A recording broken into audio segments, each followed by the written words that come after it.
Testing. Testing, testing, testing. I can sing.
Lindor, made to melt you by the Lindt Master Chocolatier.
Find the hotel, vacation rental, cabin, castle, or chalet you want on Kayak. Search now.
Good evening, everyone, to the members of the board, Superintendent Adams, to our audience in-house, and to our virtual audience.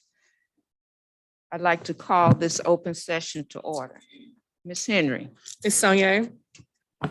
Present. Ms. Cousins. Present. Ms. Fowler. I'm here. Ms. Fowle. Mr. Davis. Present. Ms. Jones. Here. Dr. Roberts. Present. We have a quorum. Please stand for the Pledge of Allegiance.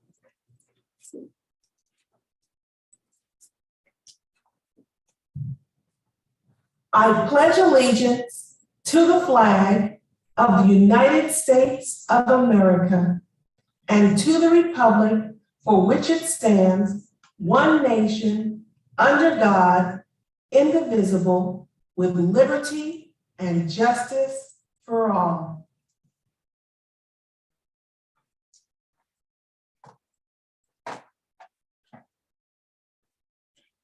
The first item on our agenda is board officer elections.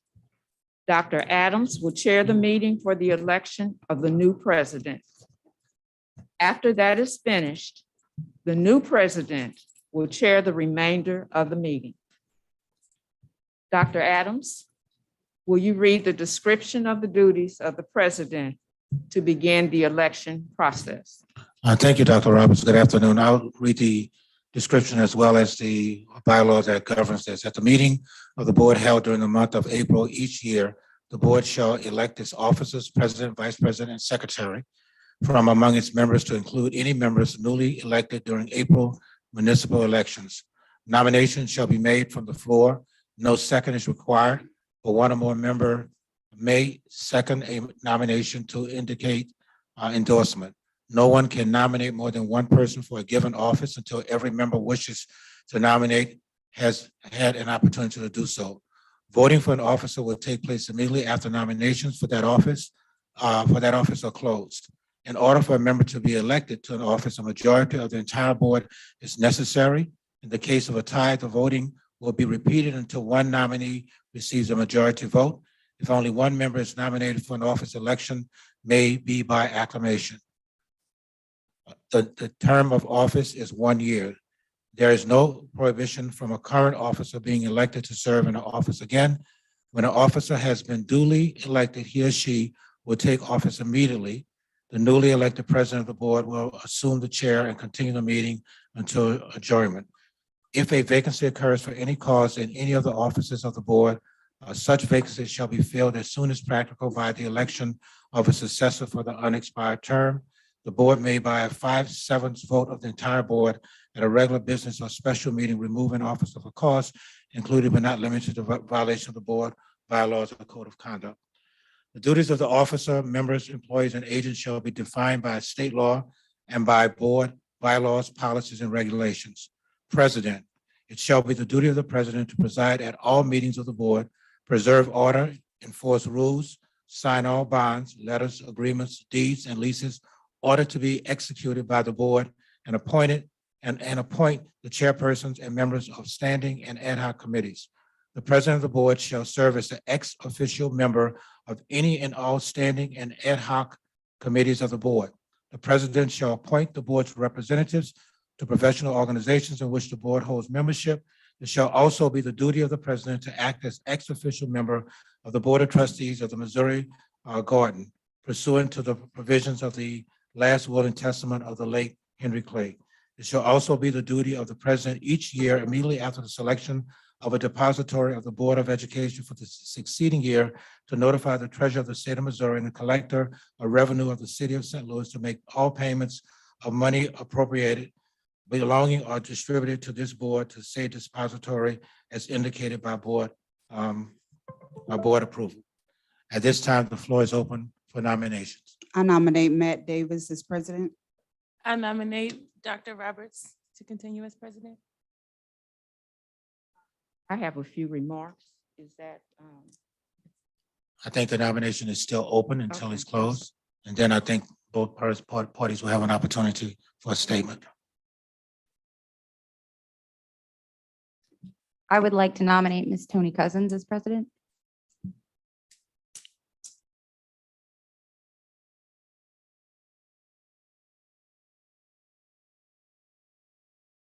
Not hearing any other nominations at this point in time, a statement by the parties who have been recommended for the office of president. You can say whatever you want to say. I would like to share my remarks. First of all, I am humbled to be nominated by our youngest board member. That matters. I accept the nomination, and let me share why. I have brought all of me to this team effort as the team leader. And with that, I will move to set the context and the sequence. The previous board had to close schools. In doing so, the board penned a resolution on a moratorium of the opening of any more new schools until a citywide plan was adopted. It was at that time that I asked Alderman Jesse Todd to put forth and carry the resolution, which he did and he did do. While it is a non-binding resolution, it was supported by the Board of Aldermen, the Missouri School Board Association, the Ecumenical Council, Local 420, Scott Sifton, who was then candidate for city and also a former school board member, and Aldermanic President Lewis Reed. Enter the new board members, Matt, Alicia, and Tony. With the new team in place, me, the team leader, position my team into positions of choice or that showcase their talents and skills. Matt to the Advocacy Legislative Ad Hoc Committee. Donna, selected as Vice President and with institutional memory, joined me in my weekly meetings with the superintendent.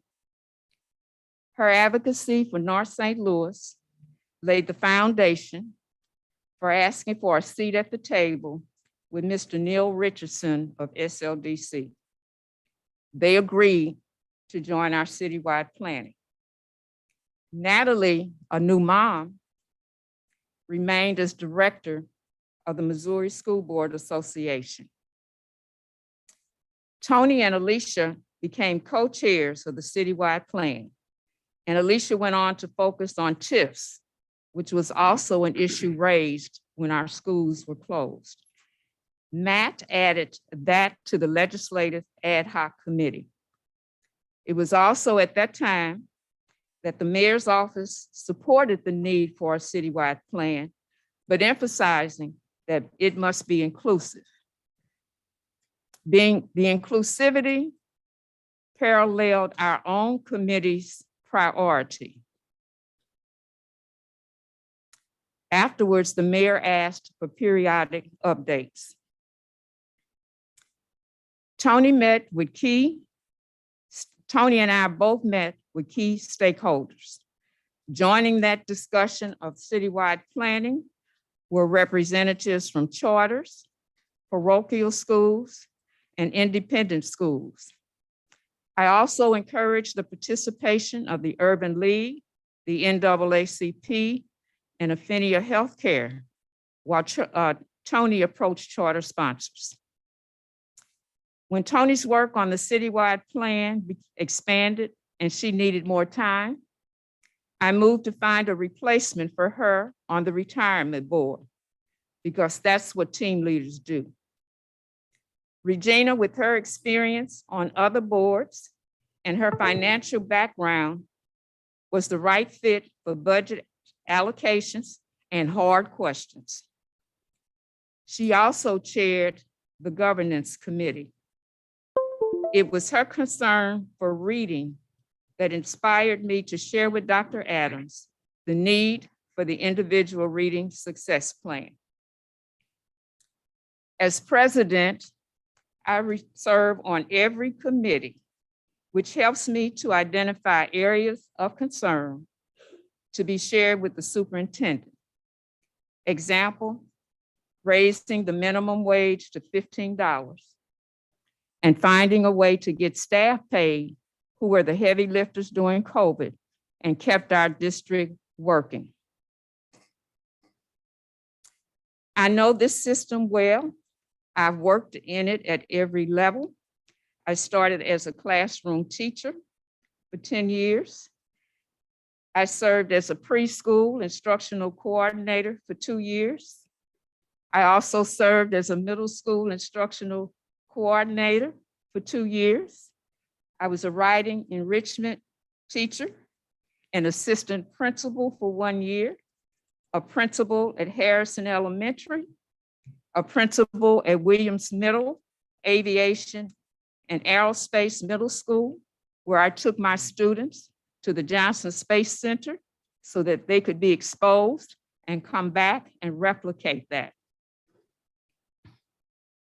I've trained school board members across the country alongside the Council of Great City Schools. I've completed the essential training, basic training from school board, MSBA, Missouri School Board Association, but I continued that training and have acquired master level training and advanced level training. I have met the challenges from COVID, and I've done that with grace, confidence, respect, and have seen some solutions.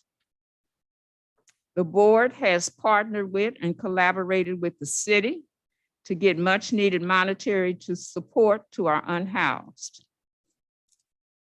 During a pandemic and staffing challenges, the district has seen increases in English language arts at grades 3, 4, 5, and 6. Math has increased in 6th and 7th grade. Preschool and kindergarten are on grade level. Grades 3 and 5 have shown growth, but they need more time, and we need to work harder at those grade levels. I'm going to go back to the last part of my training. I also served as director of middle school education, the assistant superintendent for priority schools. Now we know them to be 2 in the district under CPE. I led Pierre Laclede Elementary School as principal to Gold Star and Blue Ribbon recognition. I also served as assistant superintendent for professional development. And so in closing, the reason why I stand ready to commit to a second term is because continuity matters.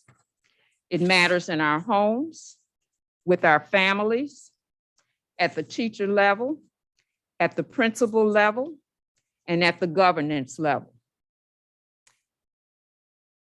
I want to thank the teachers, the students, the parents, my board members, and the voters who gave me a seat at the table. And I will close with a tip that I got from a lady in the community. She just told me this recently. It was simply thanking me for understanding my assignment.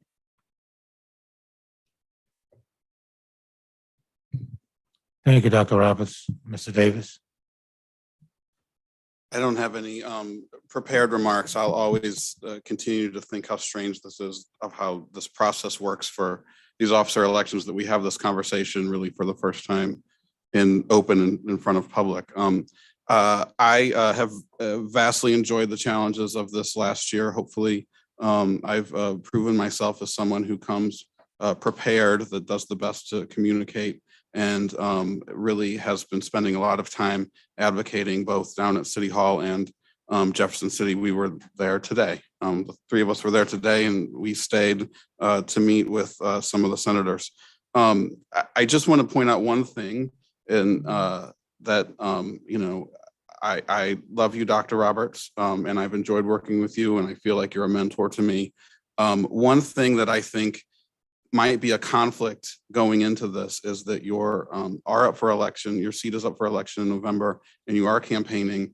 And I know just coming off a campaign, what a different animal that is to be a candidate as it is to be a board member, and particularly in the role as board president and the spaces that you have to navigate, the things that you have to say. So I'm concerned about that. You know, just to publicly state, I hope you win your reelection. I'll be supporting you. But God forbid you don't, then we'll have a situation where we'll then have to replace the president, and that has a continuity problem. So I just wanted to express that concern. Maybe I'm overthinking that, but that's one of the reasons why I would accept the nomination. Thank you, Ms. Cousins. I really don't have a statement. I'm kind of confused. Looking at the bylaws that were emailed to us, it showed that you were able to reject the nomination. But looking at the bylaws before me now, it's not on there. So Mrs. Sanoma, I'll defer to you.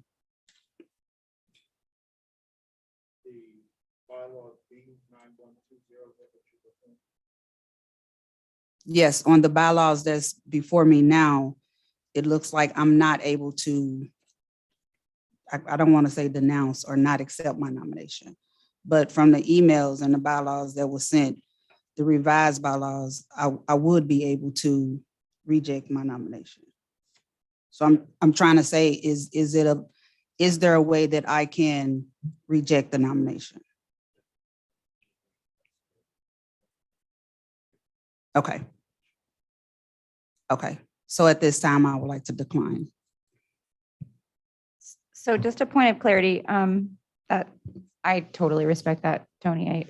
I appreciate all you're doing. No, and not to be mean to you, Natalie, but thank you for that. But No, I understand you've got a lot going on, and but that's, but under item C, 4C, under the president, it says nominees must accept the nomination. So that's what I believe Ms. Cousins is referring to, Mr. St. Omer. That's what's before us right now. So just for a point of clarity, which version of the bylaws is the correct one?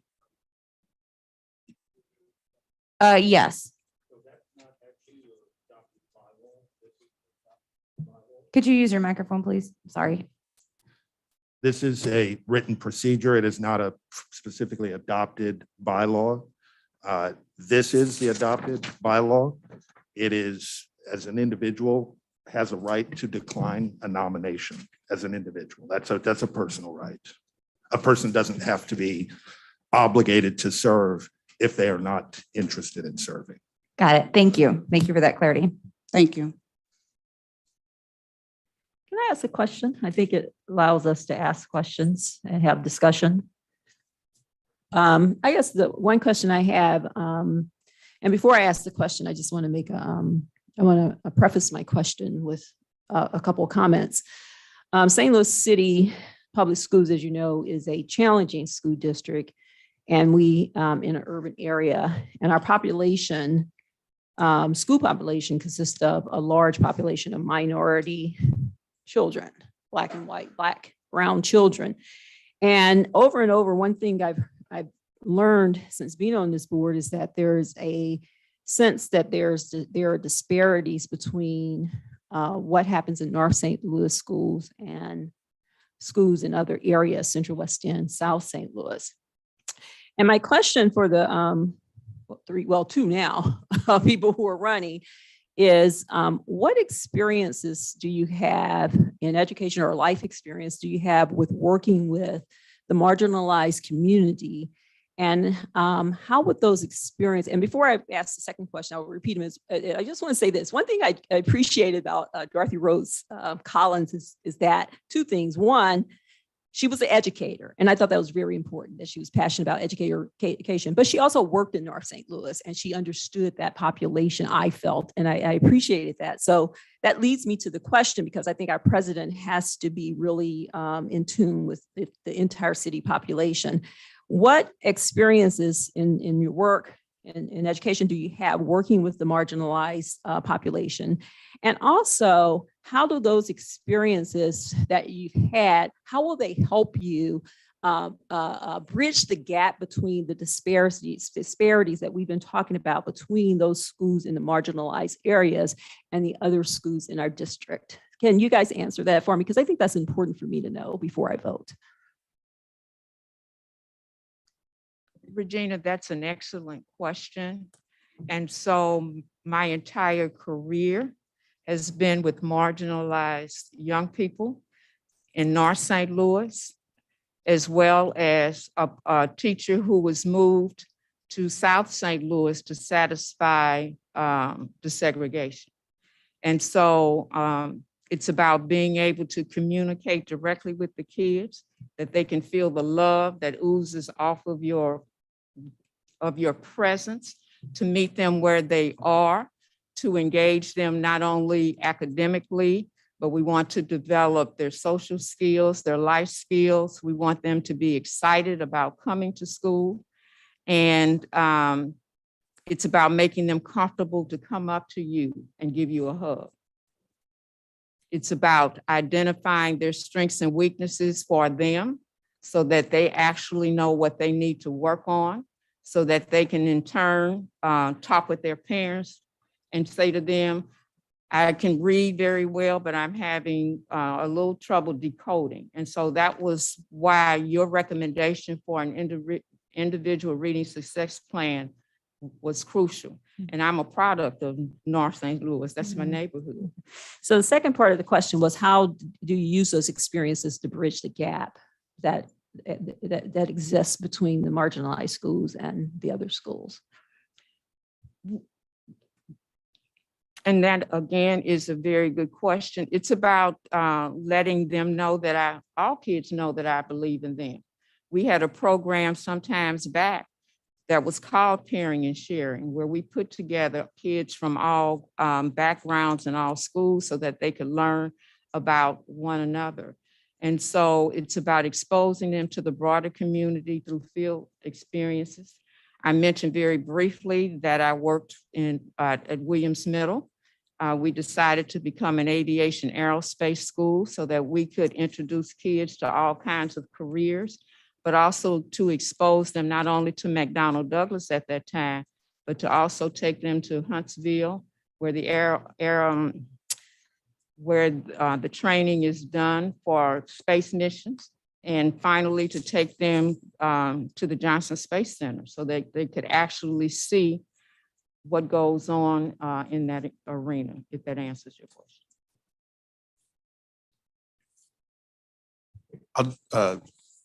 Obviously, I'm not an educator. I consider myself an advocate in terms of, I've always chosen to represent individuals.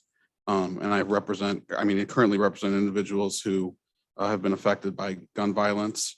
I represent a lot of individuals, children with mental illnesses, trying to get coverage and treatment for them.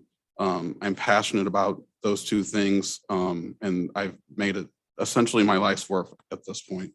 In terms of how I translate that into the board and the work to bridge that gap, which is so real, I feel like at this point that I've taken that advocacy to everywhere I possibly can. I don't know if you had a chance to listen to the state board meeting, but the crux of most of my remarks were just to articulate to these state board members who had very little information or knowledge about how our city is so different because of the poverty, the gun violence, the trauma, the housing insecurity, and how those decisions or those real conditions affect the results that they see on the sheets in terms of reading scores and things like that, how they needed to understand that. Because I think that part of what we need to do as a board is to advocate for those issues. And I've been trying to do that in my role on the legislative committee. And I think that that is something where we've actually been very successful as a board altogether, talking about those disparities. I mean, I don't know if there's any magic answer to any of these things. They are such huge, complicated questions. But like I said today, when you talk about gun violence with children, the only individual who I've ever really heard about speaking about that from a position of power is Dr. Adams. And I think that it's our job to support what our teachers are seeing every day, what our principals are seeing every day, when the kids are coming in and having all of these issues, and then trying to, above all of that, getting them ready to learn, and then, have to be faced with it's testing season now. And if you don't have a place to live, who cares about the test? We need to get these kids into a place where they feel safe and they feel loved and then get them to the point where we can prepare them for successful lives. So anyway, I can go on and on about this, and I feel like I keep doing it. So I hope that answers your question. Are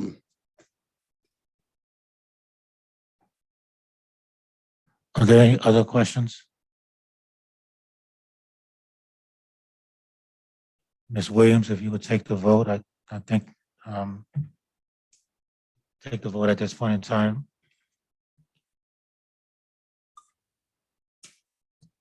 For Dr. Roberts. Yes, I guess you start with, Mr. Davis was nominated first and then Dr. Roberts was So nominated. just a point of second. clarity, I believe that the way that it is worked, Mr. St. Omer, correct me if I'm wrong, each board member, we do a roll call vote and the board member states the name of the person they wish to vote for. He said that is correct. That is correct.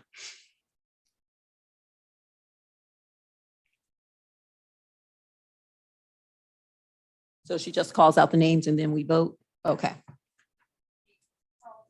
Just like normal, yeah. Mhm. Okay. Okay, great. The first vote is for board president. The nomination is for Dr. Joyce Roberts. Ms. Sonier, And Matt. You're just gonna call the roll. They will say the names that they. okay. All right. Okay, Ms. Sonier, Dr. Roberts, Ms. Cousins, Mr. Davis, Ms. Fowler, Dr. Roberts,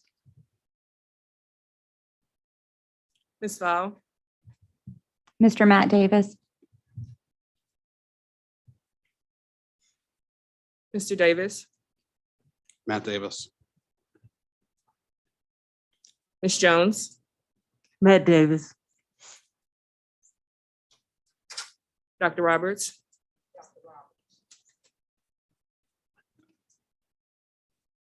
What's the vote, Mrs. Williams? Matt Davis carries 4-3. Congratulations, Mr. Davis. I'll turn over all the information to you. congratulations, Matt. Thank you, Dr. Roberts, and I'll have more to say at the end, but I thank you all very much.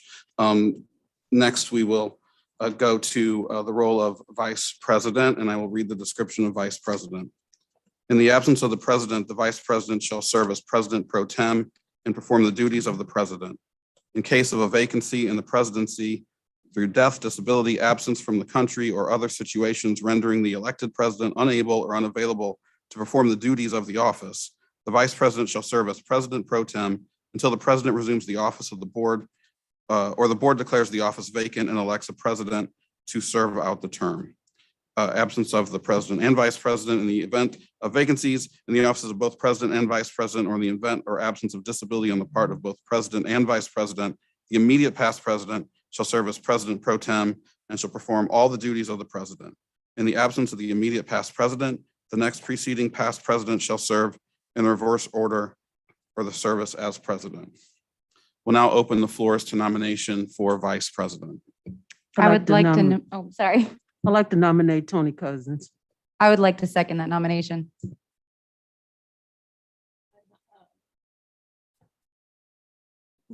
I'll go with that. Are there any other nominations for vice president? I'd like to nominate Dr. Roberts. Any other nominations? The nominations are closed. Ms. Cousins, would you like to say anything? I really didn't have anything planned. I would accept the nomination. There's a lot of work to be done in regards to the district, in regards to the board, and I'm willing to take on the challenge. I've gone to to Jeff City on several occasions, really trying to fight for this district.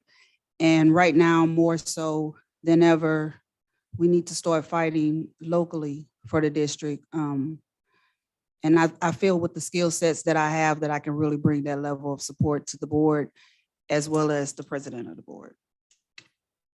Dr. Roberts?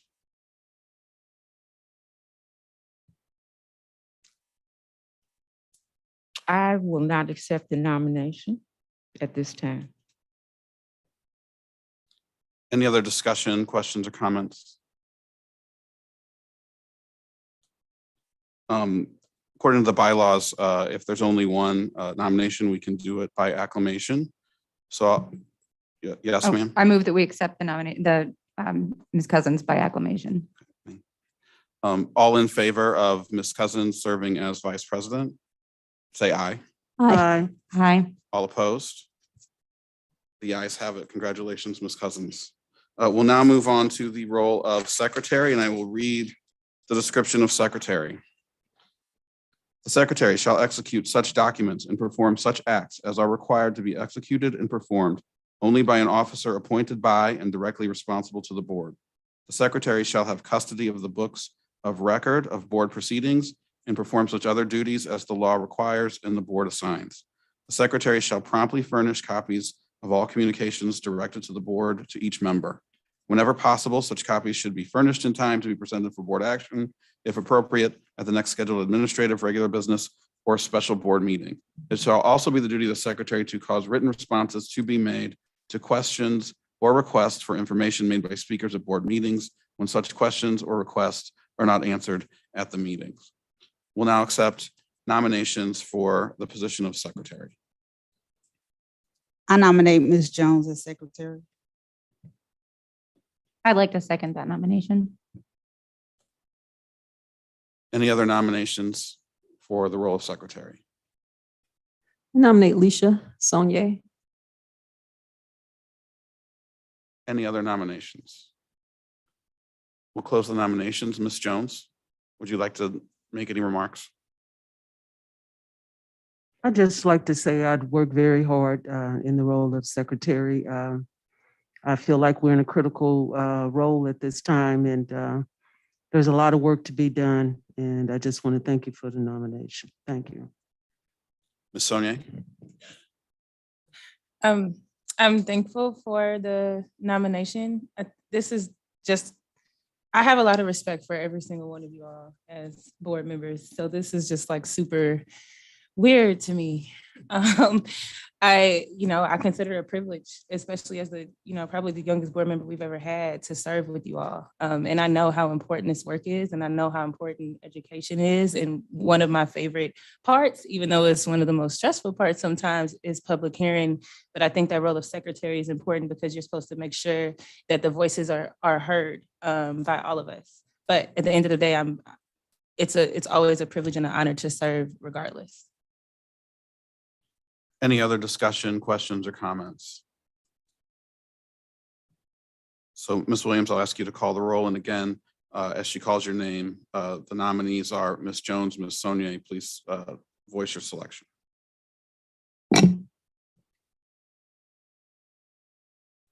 Ms. Saunier, Alicia? Ms. Cousins, Ms. Jones. Ms. Fowler, Alicia.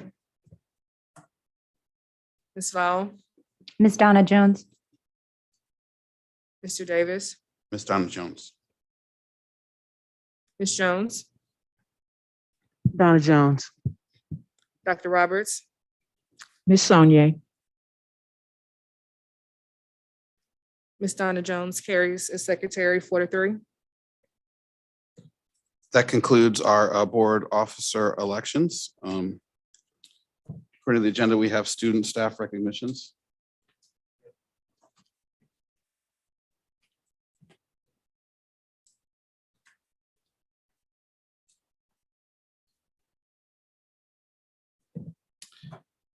Tonight, the Spirit of Excellence spotlights Maya Grimes.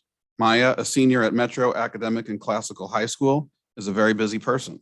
Maya started on Metro's volleyball and track teams. She is the CEO of her own small business, Maya's Teas, and she has received over $1 million in academic scholarship offers from 30 colleges and universities. Recently, Maya announced that she will be taking her talents to historic HBCU Jackson State University, located in Jackson, Mississippi, on a full academic scholarship. Maya has been accepted to the Du Bois Harvey Honors College at JSU, and she will also be a jumper on the Jackson State track and field team.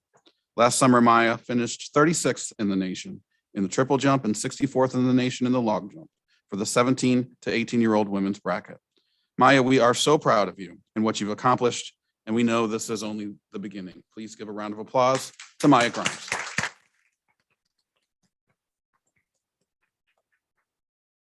We next move to the approval of the minutes. Can we have a motion for approval of the February 8th, 2022 minutes?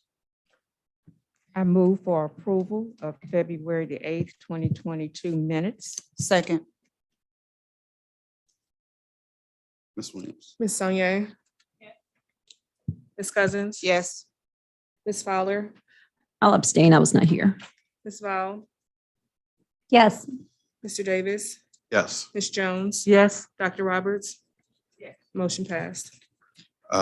We have three more, February 22nd, 2022 minutes. Make a motion that we approve the minutes from February 22nd, 2022. Second. Ms. Sonier? Yes. Ms. Cousins? Yes. Ms. Fowler? Yes. Ms. Val? Yes. Mr. Davis? Yes. Ms. Jones? Yes. Dr. Roberts? Yes. Motion passed. We have a motion for approval of the March 8th, 2022 minutes.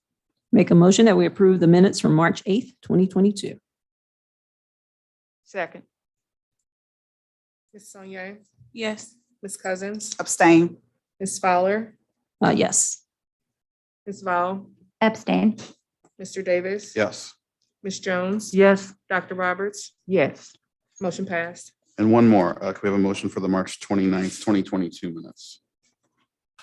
Make a motion to approve 3/29/22 minutes. Second. Ms. Sonier? Yes. Ms. Cousins? Yes. Ms. Fowler? I abstain, not here. Ms. Val? Yes. Mr. Davis? Yes. Ms. Jones? Yes. Dr. Roberts? Yes. Motion passed. Dr. Adams, Superintendent's report. Good afternoon. During February and March, 42 high school students and guests from across the district participated in an intensive 5-week, 4-hour per day courses as part of the annual Saturday Scholars Program in 2022. Students and teachers worked alongside Washington University medical students to examine various aspects of the human anatomy. The 42 students who completed the course received certificates from Washington University School of Medicine. The Saturday Scholars Program is a 40-year tradition at St. Louis Public Schools. We appreciate Dr. Will Ross, the cornerstone of this program, and the Office of Diversity Programs at Washington University of Medicine for their commitment to teaching, sharing, and mentoring our high school scholars. We also thank Mrs. Audrey Jackson, Ms. Shirley Brown, and all of our participating SLPS high school principals, teachers, and teams for their participation and support. Thank you for making this experience possible for our students. It happened virtually for the last 2 years because of the pandemic, but a wonderful opportunity for our students. Secondly, Spring Into Fitness 5K and 1.5 mile fun run. We're inviting the SLPS families to join the Parent Action Committee, PAC, and our partners with Go St. Louis on April 23rd for the inaugural Spring Into Fitness 5K and 1.5 mile fun run. This was scheduled for the fall, but obviously because of the pandemic, it had to be rescheduled. The race will begin at 9 o'clock on the 23rd at Ashland Elementary. This event will also feature Zumba and yoga. There is still time to register, and you can do so by visiting www.slps.org/spring5k. Last announcement is, or last two rather, the district-wide testing is scheduled to begin on Monday, April the 18th. Obviously, all of our students will be involved in the MAP assessment. In preparation, SLPS students and staff have partnered with our marketing team to deliver a series of important messages in the form of fun and engaging videos we are calling Roadmap to Success. The videos will be posted each weekday until April 18th and can be found on the SLPS YouTube page.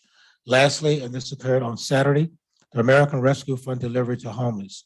This past weekend, SLPS volunteers helped the city in getting direct assistance funds to some of our families who needed them the most.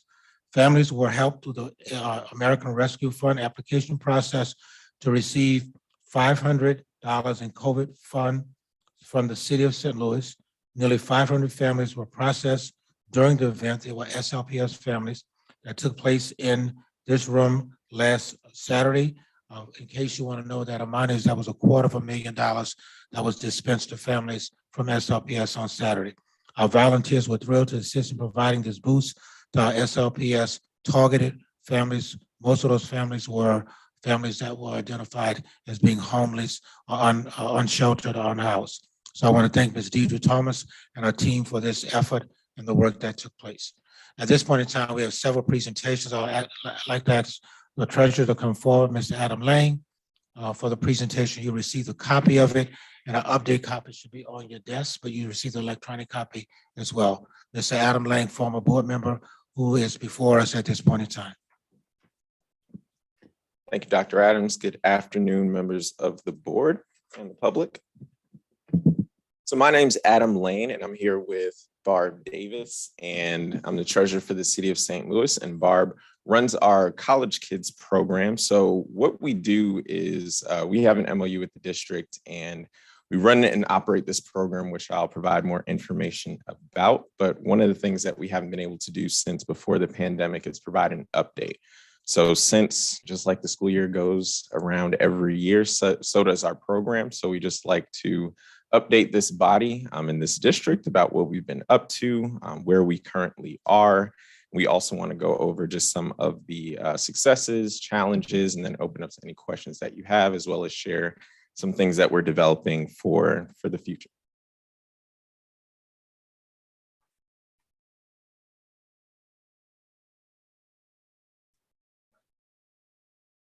I just got to press it hard.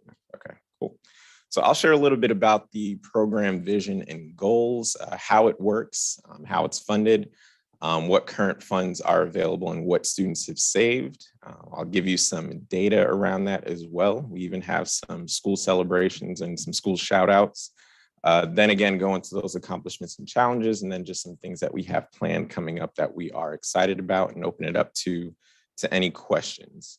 So the overall, and I won't read just from the slides, but that's what they're there for you all to read from it. But the overall vision of the program is that every student in the city of St. Louis has an opportunity to pursue a post-secondary, pursue their post-secondary aspirations. So it is called College Kids, but we understand that not all students want to go to college, and that is not the route for them. So I will preface and start early by saying that once students graduate from this program, once they graduate from high school, this account that they have with their funds can be used for a four-year college university. It can be used for a two-year, can be used for trade school, or anything else that will advance their educational opportunities or career opportunities post-graduation. So this is a fund that they build and their families build, and we intentionally have activities and events and programs to make sure that they are not only just putting money into an account, but also understanding financial literacy and the importance of financial literacy throughout their formative years. The goal is not, we know college is expensive, so the goal is not that they have $200,000 saved for a four-year degree by the end of their time in high school. If that happens, that's great. But the statistics show that students that have at least $500 saved for college are 3 times more likely to go on to college and 4 times more likely to persist. So we hope that this is a program, and we've seen it work thus far. We hope that this is a program that allows students who want to go on to college and want to persist in college, have a leg up and have the opportunity to do so with our program. So a little bit of history. This was started in 2016. So by Mayor Tashara Jones when she was the city treasurer. We are the second city-run program. San Francisco was the first, and New York just started theirs last year. And it's housed in our Office of Financial Empowerment. So we offer other financial literacy programs for adults in the region. And so not just city, but in the St. Louis region. And this is one of those programs. And the goal in my vision is to make sure that we have a whole home approach to financial literacy. So of course, educating the adults, but we want kids to turn into adults who have adequate financial literacy skills and experiences. We are not, I will also say this, so we are not a 501c3, even though this program is run like that. So the United Way is our fiscal agent. So all the money that we raise for College Kids, and I'll get into that part a little bit later, goes through the United Way. So I already talked about the MOU. We open accounts for students using their student ID numbers at All True Credit Union, formerly First Financial. And so we seed the accounts with the first $50. So we put the first $50 into those accounts, and that doesn't come from tax dollars or tax revenue, or even from the school board or the district. That comes from parking tickets. So the parking revenue that we have through the parking district, or through our parking division, the $50 every year goes to those kindergarten students when they enter, because we do have one entry point, and that goes to probably about 2,000 when we look at citywide. And of course, families can add to these accounts at any time. And students, once they get older and have jobs, and I'll talk about that a little bit later too, can also add to their account. So that is one way that these accounts can be built up. But we also have activities, and they're incentive-based activities where students can earn dollars. So for example, is it tomorrow we have an event? Or is it Thursday? So Thursday we have an event called What's in Your Wallet? Sorry, made me laugh. So we have an event called What's in Your Wallet, but we also have we have Family Savings Night, where we have All True Credit Union, Tracy Vernon from All True, who leads a presentation for the students, and the families are usually on there too, where they participate. Essentially, they learn some great information about financial literacy, how they can save, how they cannot fall into traps with credit. And we don't feel like it's ever too early to talk about the potential dangers of credit cards, because that knowledge is going to empower them to make better financial decisions in the future. And once they attend, they get a financial incentive. So it might be $5, $20, depending on the incentive amount and depending on the activity, but that goes straight into their account. So again, they can put money into the account, and they can also complete activities for free just by showing up that also give them additional dollars. We also do an attendance incentive. So if they maintain, I believe it's 90% attendance? Yeah, 90% attendance throughout their year in school, they get an additional incentive just by going to school into their account as well. So the Family Savings Night that I talked about, you can see there the topics covered, but this is just a screenshot. So the pandemic, I know, made things difficult for everyone, but especially this district, but we were able to shift to a virtual platform to make sure that we can still create opportunities for students to gain those incentives. Our oldest grade, we should say this part too, our oldest grade right now is 6th grade. So we grow as the students grow. And again, one entry point in kindergarten. So our oldest grade is 6th grade right now. And what we're doing is building out our programs for those earlier years. So before, when we just had kindergartners, they would color a piggy bank or do a cute activity, which is great. And they still get that incentive. But once we get into high school and middle school, as they get older, those activities aren't as cute. And of course, we want to make sure that we're reaching them on grade level and where they are in their financial literacy endeavors. So I'll talk about this one and I'll give you the next one. So story time with the treasurer, one of my favorite things to do to get out of City Hall and not have to talk to adults all day is the story time. So we bring goodie bags with us to give out to the classroom. So I also want to thank just all the schools that have reached out to us or we've reached out to this year that have allowed us to come in and read to the kids. So we have a bunch of books, and we're getting some more that talk about financial literacy, and again, a palatable way for our K through 6th graders. So we go to the school, we read a little bit, they read along with us, we talk about money and saving and earning and budgeting, and then we take a cute picture. But we also give them take-home bags, and that's these bright green bags for reasons that I'll talk about later. But the main reason is to make sure that when they bring it home, and we also have information for families in there as well.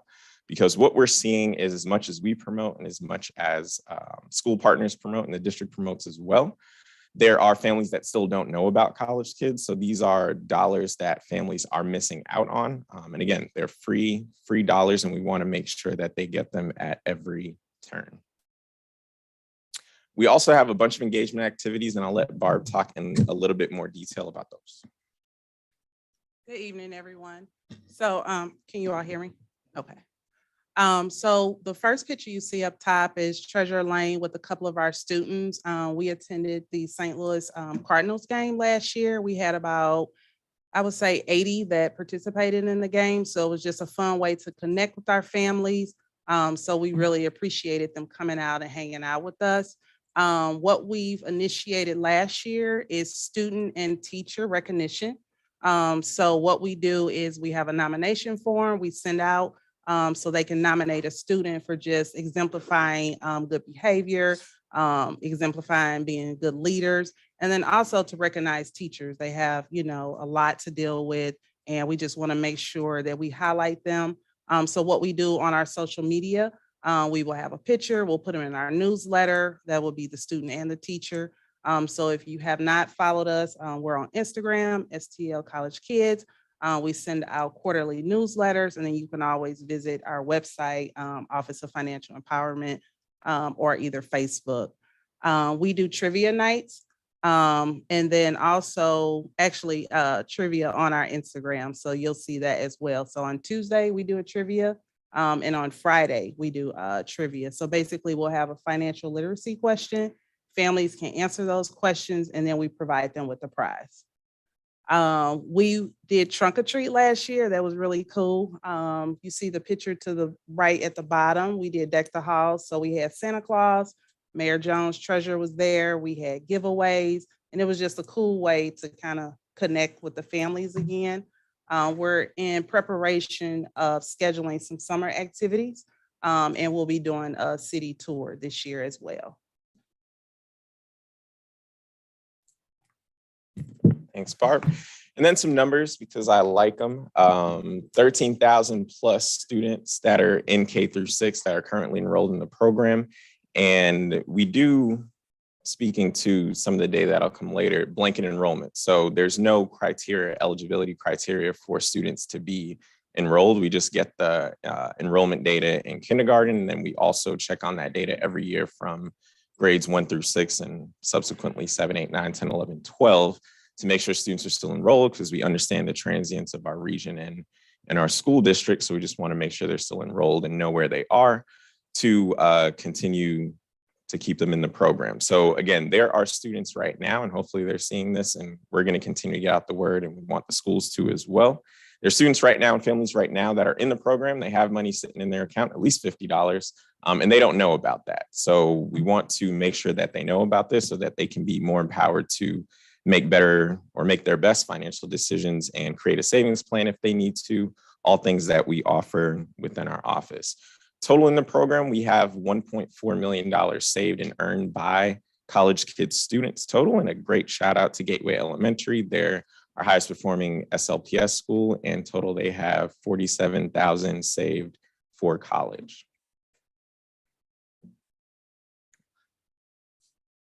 So fundraising. So I did say that the first $50 comes from us, and of course incentives do as well. But the first $50 comes from parking revenues from our parking division, and that's it. So the additional incentive dollars that students get and earn into their accounts, that comes from fundraising as if we were a regular nonprofit. So we have a few people and places that we want to thank. So we definitely go heavy on Give STL Day and Giving Tuesday. So last year we saw our most successful Give STL Day and Giving Tuesdays to date. Combined, we raised 47,000, about 20,600 something, 67, I think, on Give STL Day last year. And we set a big goal for 25K this year. And then Giving Tuesday brought in another 26,000.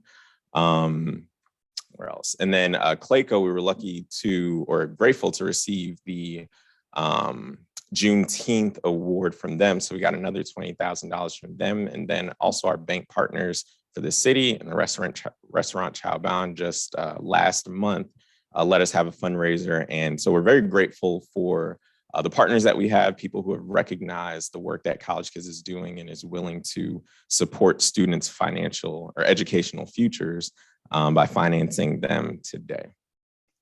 By the end of our fiscal year, and our fiscal year ends in June, we hope to have at least 100K saved. I think right now we're close to 70, so right over the halfway point of 65K.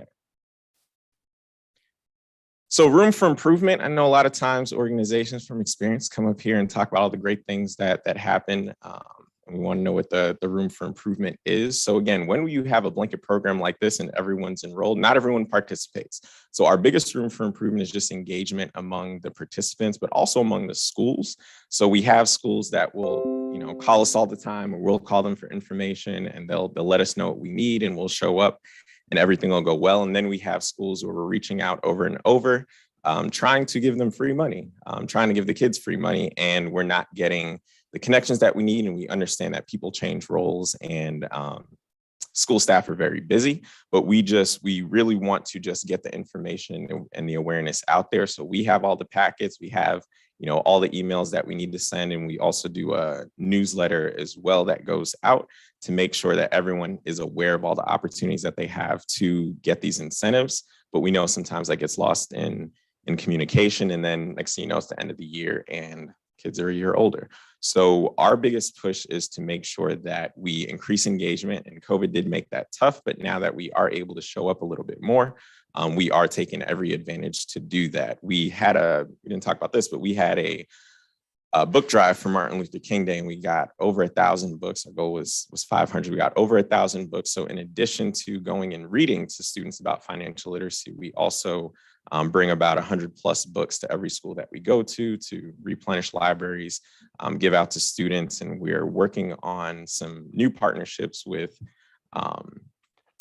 Black authors of books so that students can see more representation. So we know we have great libraries here at SLPS, but we want to also do our part to give those away to students, and not just ones that go to the library, but also take home books for students as well. We also want to create additional opportunities to save. So in that effort, we can't just say, hey, we're a great program, come to us. But one of the things that we're going to be doing is incentivizing programs that already exist. So other things that students are already going to within SLPS, outside of SLPS, we are going to give them incentive dollars just for going to do what they normally do, to also increase that awareness, build up their account and say, you're doing something great. It might not just be with our program, but we want you to get these incentive dollars, and hopefully that acts as a lead into the College Kids program as well. And then also just finding best ways for us to promote and share activities. We started our Instagram account, which has been very successful to engage parents as well. I'll let you talk about the account. Okay. So we started our Instagram August 2021. Right now we have close to 200 followers. So like I said, on Monday, we usually do a recap of events. So I did Hawthorne Middle Saturday, and then also I was at PBS Saturday. So we just do a recap of events that we attend. And then also Tuesday, Friday, we do the trivias. Wednesday, we do a midweek motivation. And then Thursday, we do shout outs for students and teachers. So some additional numbers that didn't make it into the final presentation, but I'll speak to them. We have over, I think number is 367 student accounts that are over $1,000 right now. We have over 500 that are over 200. And again, that small goal, I'll say, is that $500 saved by the time they graduate. And again, our oldest grade right now is 6th grade. And then we have 20+ accounts that are 109 accounts that are over $1,000, with the highest account right now being about $5,600 that's already saved by a student in 5th grade for college. Of course, we want to highlight those numbers because we're very proud of those accomplishments, but that's not every student, and we would like it to be every student. So we are looking at disaggregating our data, and we know which schools are not participating as much. So we're intentionally reaching out to those schools and creating plans to target those schools and neighborhoods to make sure that students and families can take advantage of this program. Because while it's great to say we have, 100+ accounts that have over $1,000, we would like that to be all 13,000 by the time they graduate. And we know we have time, but again, we're ambitious. I talked mostly about this, so I won't reiterate and go into all of it. But again, the intentional school visits and what we're bringing and what we're sending home. I will talk a little bit more about the CK Champions program. So to make sure that we have a presence within the school, like a champion in the school, we're starting a program to have those adults that are in the school get trained and paid to be College Kids ambassadors within the school. And all that means is that they're making sure that when we have events, those are promoted in the school, information is passed out so that, someone doesn't miss an event just because they didn't hear about it. So keys for the future, program development. So just continuing to build out those programs, like I said, as we grow, as the students grow older, making sure we have grade level appropriate financial literacy content for them, and then also getting more of our bank partners who do this literacy work with adults to tailor these programs to kids and be able to push into our CK programming. And then also a high school focus. So we won't have high schoolers for another 3 years, but we want to intentionally start building those relationships with the high schools. And we're also building relationships with early childhood centers. So they're the first time they're hearing about college kids is well before they're even in the program. And we'll do this at a later work session, but in the works, in the final stages of finalizing a high school investment program, which would allow high school students in exclusively in SLPS to manage a $20,000 investment fund, and they would start in 9th grade, and that same group would move and the funds would grow with them from 9th grade all the way to 12th grade, and they would have financial advisors from 2 banks that have agreed to sign on to the program and match the funds too. So it'll probably be $40,000 or $60,000 that they'll manage, but they will learn about managing a portfolio, alternatives to saving, the importance of banking, and all of this as they have this real fund to manage, all of which will cost the districts nothing. Yep, partnership development. I talked about the books, and we're also working to work with these banks also to establish scholarship funds. We know that college is expensive. It is growing. We are a college program. We currently don't offer scholarships, but we feel like that's something that we can dip into the pool to see how much more we can do with our program.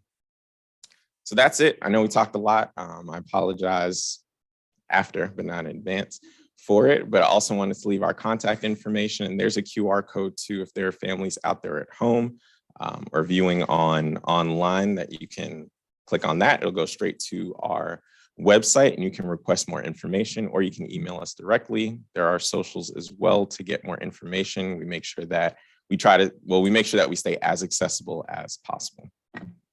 So thank you all, and I'll entertain any questions that you have. Thank you both. Are there any questions for Mr. Lane or Ms. Davis? Yeah, I just have really maybe some comments. First, I love what you guys are doing, and Adam, I think you two, I don't know you, but Adam, I know you're perfect for it, so I'm sure you are too. I love everything about the financial empowerment program. I was familiar with it before meeting Adam. I think savings is incredibly important, and what you guys are doing is incredibly important, and starting it early is important. I do want you guys, though, to announce these Series I savings bonds that are paying 7.12% a year. And you can start as low as $25,000 up to $10,000. And that rate won't change. It could be adjusted up for inflation, but not adjusted down. Very few people know about it. But if you guys can maybe do something to announce to our parents that they can get in on these Series I savings bonds that are paying 7%, which is unheard of right now. They're backed by the federal government. Hopefully that's good, but I mean, as good as anybody else.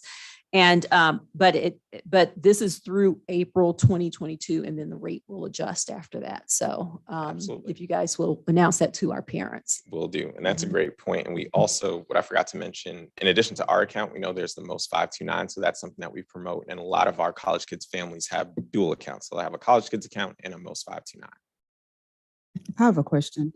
Does when they save, is there any interest bearing on this? So this is not an interest bearing account, no. So to be clear, so when they do the $50 and they're in kindergarten, and by the time they're seniors, if they've only put in the $50, by the time they're seniors, they'll just have $50. Just like any account. So yeah, if you have an account and you don't look at it and you put no money in it, you'll have exactly what was in it when you left. So if they get up to the $500, are you saying you have incentives where you do a match for that? So we do have a match program. Okay. So we do up to $100. Okay. A year. Per year. So So students. so each year. $20, we would match that $20. If they participate in an activity with family savings night all true, we would match that $20. Okay.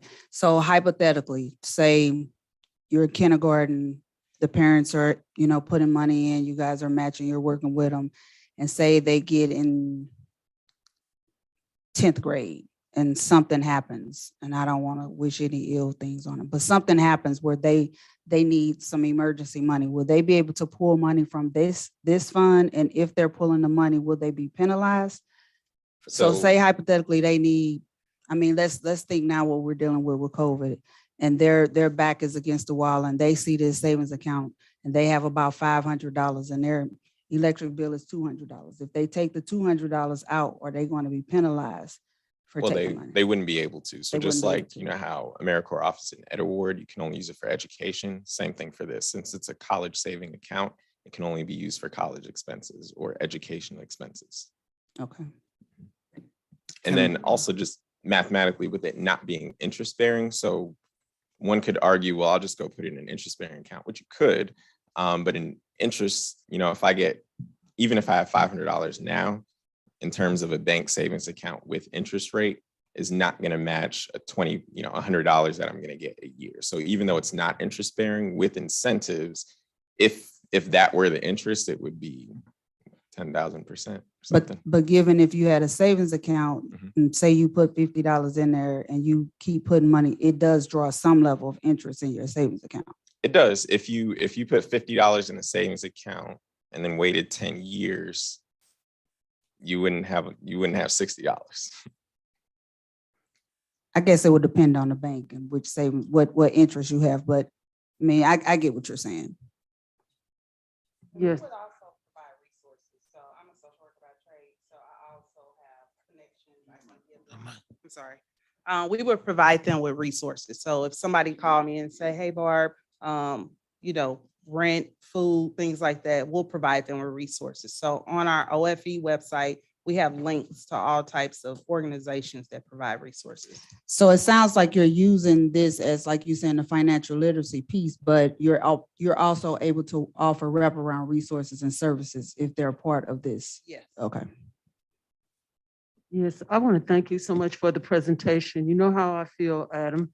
I remember when you were on the board and I was constantly talking about financial literacy, and I was really praying that our board would consider adding financial literacy to the St. Louis Public Schools curriculum, that we would have from kindergarten to high school, where you can start in kindergarten learning how to invest your money. And like you said, you get the $50 to learn how to invest their money, because I have a grandchild and we pay her money for her chores and she can learn how to invest. And those are the type of activities that you're talking about that I would like to see promoted even more in the district if you're providing books and that kind of thing. But when our students graduate, I would like to see them with a financial investment or portfolio, and along with a diploma.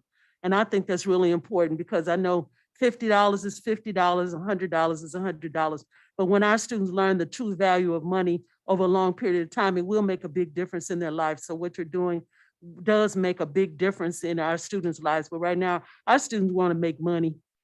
And so I'm really hoping that you will expand your efforts with SLPS and think in terms of helping our students learn how to invest in the stock market and that kind of thing, because that's something that I would love to see our young people learn about stocks and bonds and that kind of thing, and not wait until after they graduate out of high school. But I want to thank you for what you're doing. Mr. Lane, one question. If you could provide me the list of schools that are not participating, I would appreciate that. Just could email it to me and I could take it from there. Thank you very much Will again. do. Thank you. I was just wondering if you have any data on the income levels of the students who have high performing accounts, with high savings numbers. I mean, maybe they're well-off students whose parents are putting in $100 a week or something. Are we really looking at the kids who are struggling? Maybe the kids whose parents have a car that got towed from parking tickets, for example. Are they the ones who are high performing accounts? Are you breaking down that data by income level for families? Well, we don't have income level. I don't know. Does the district take in data on income level by students? We do not. Okay. So if you don't have it, We don't just have it. FRL, which is free and reduced lunch Right. information. So no, we don't have that, because the only place we would get it from is the district. But we do look at which schools. So of course, anecdotally, I know that there are schools that have higher income levels than others within the district. So we do take that into account. Again, the school that is the highest one is not one of those schools. And we did mention, or I did mention what the high accounts are as a place, not to say that the other ones aren't doing what they do, but we have those conversations internally about how we can make this more palatable for all families. So again, a student account, and I already said this, but I'll say it again, a student account with $5,000 in it by 6th grade is great. But that's not what the goal is. We have a lot of families who, and they tell us this all the time, that without this program, they would never even have started a college savings account that early, and they wouldn't have what they have in there right now. So when I think about the students who are, or the families who are low to moderate income, those families do have hundreds of dollars now in this account, save for their students that they otherwise would not have. Thank you. Adam, you were an exceptional board member and you continue to excel. And I'm so thankful that you continue to partner with SLPS. Oh, absolutely. It's where my heart is. Thank you, Dr. Roberts. Thank you both very much. Appreciate it. Thank you.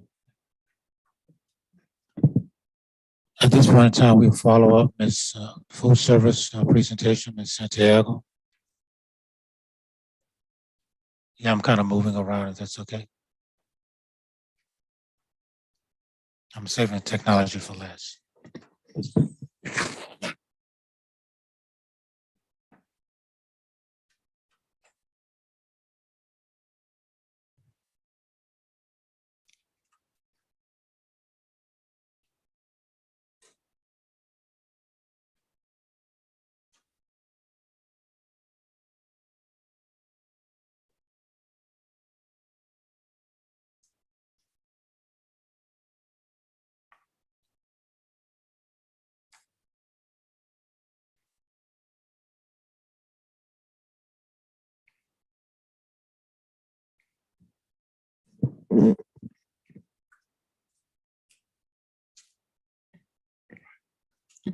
Good evening to the members of the board, Dr. Adams, the listening audience. Square Watson, Deputy Superintendent of Operations, joined by Ms. Althea Santiago, Ms. Albert Santiago, sorry, as well as Southwest Food Service team. And tonight we'll be providing an update over our food and nutrition services. So I'll first begin with food and nutrition services. We're in the 4th of 5 years with Southwest. And just kind of want to highlight a few things in regards to some of the grant opportunities with Southwest. And some of the things that in conjunction with Southwest, food and nutrition has really administered some of the following child nutrition programs, and they are as follows. So the community eligibility provisions. And in this particular program, this has replaced the free and reduced lunch meal applications. This also allows for all of our scholars to receive both lunch and breakfast during the day. For a district with a high percentage of direct certification, in other words, those students and those scholars or those families that receive direct benefits from the state, our district currently has a 64% CEP rate. The average, state average is 40%, and that qualifies us for all of our scholars to receive both breakfast and lunch and snacks during the course of the school year. In addition to the CEP, this also allows for our scholars to receive like any type of incentives towards childcare, internet, as well as if for those that are attending college, allows for their fees, their college application fees to be waived. Other programs, both the school breakfast program, as well as the national school lunch program, and I'll kind of combine them both, of course, allows for our scholars to eat both breakfast and lunch. With the difference this in the past few years with the breakfast and lunch in the classrooms. The breakfast and lunch in the classrooms really have been a game changer in terms of our meal participation rates. The breakfast in the classroom started in 2017 with 45 elementary schools, and we're currently at 40 schools. The lunch in the classroom began again in 2017 with 37 elementary schools. Both of those, again, allowed us to, in particular with the pandemic, allowed us to take the non-traditional approach of eating in the cafeterias. And through the pandemic, this was a good opportunity for our scholars to still receive their lunches, breakfast, and/or snacks within the classrooms. The other program is our fresh fruit and vegetables program. Through this particular program, this allows for our scholars to get a variety of different fresh fruits and vegetables to increase their opportunities to learn more about what types of fruits and vegetables that are good for them, as well as provide a real nutritious type of snack. We started in 2008 with one elementary school, which was Jefferson Elementary. And this program continues to grow, as we'll see or hear later on in the presentation. The other program, the summer feeding or the summer food service program, is to provide our students and our scholars with a nutritious meal during the summer vacations, practically from June until August. We started in 2008 with 47 schools, and this also included those distribution sites during the summer, in particular during the pandemic. So now we currently have 18 distribution sites just located throughout the city. And the next program with our after school, our supper and snack program, started in 2013 with 26 schools. And this allows for our scholars to get a nutritious meal in a safe and supervised location, which generally is for after school, for our extracurricular activities, anything pertaining to after school programs. Of course, under the guidance of the USDA, under the guidance of DESE and the Missouri Department of Health and Senior Services, as we move forward in the presentation, we'll provide updates on the National School Breakfast and Lunch Program and really kind of emphasize and talk about some of the USDA nutritional guidelines, the meal participation rates, some budget, and some of those focus areas and challenges.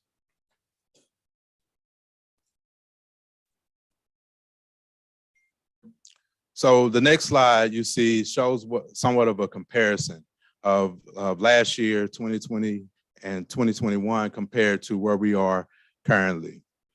And as you can see, some of the waivers that we had, and this was of course during the pandemic, where we completed those summer feeding locations. So we started out initially during the pandemic with 27 locations.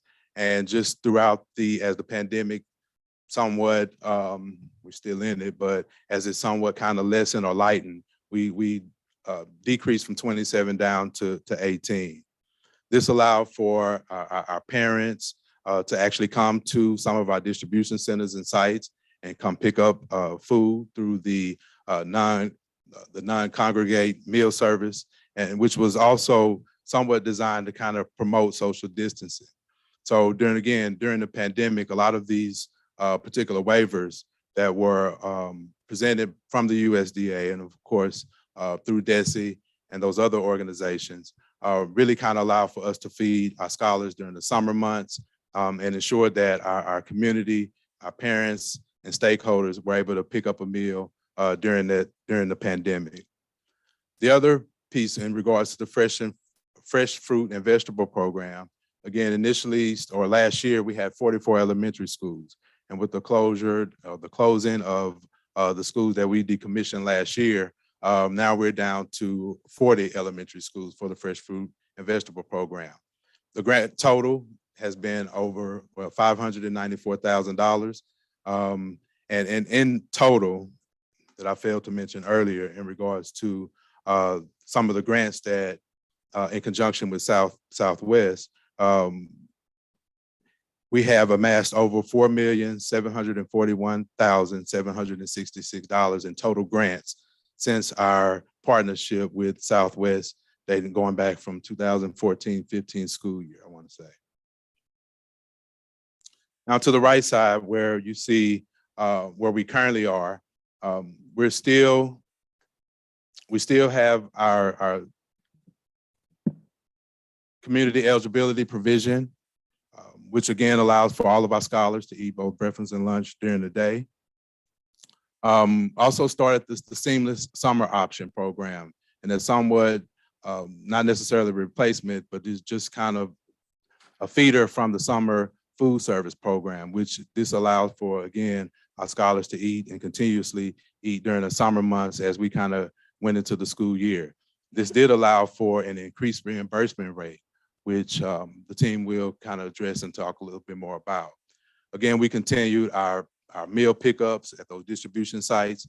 Again, we went from 27 down to 18. And per the USDA guidelines, those waivers will end effectively June 30th. On the national level, within the state of Missouri, it'll actually end when school ends, which will be May the 26th, the last day of our scholars. Again, I've kind of touched on the fresh fruit and vegetable programs, as well as where we are now currently with our breakfast and lunch in the classroom, as well as our 51 sites that participate in the after-school supper and snack. And you can see the breakdown of those 51 sites. The next slide generally just gives some data in regards to trends of our meal participation rates. As you can see, in particular to the pandemic year, 2020 to 2021, the numbers were statistically lower than prior, of course, because none of our scholars were in school at that time, or just very limited our scholars being in schools. And then you can see a real big increase in this current year. Currently, we're at 64% in our breakfast participation with a goal of 65%. And our lunch participation rate is currently at 80% with a goal of 85%. Some of the factors include breakfast and lunch in the classroom, which I really kind of mentioned earlier, that there really has been a boost and a help to increase those participation rates. Other factors include a decline in enrollment. We somewhat project a 2% decline in our enrollment. And of course, low attendance. Currently, our current ADA at the time that this presentation was roughly around 82.1%.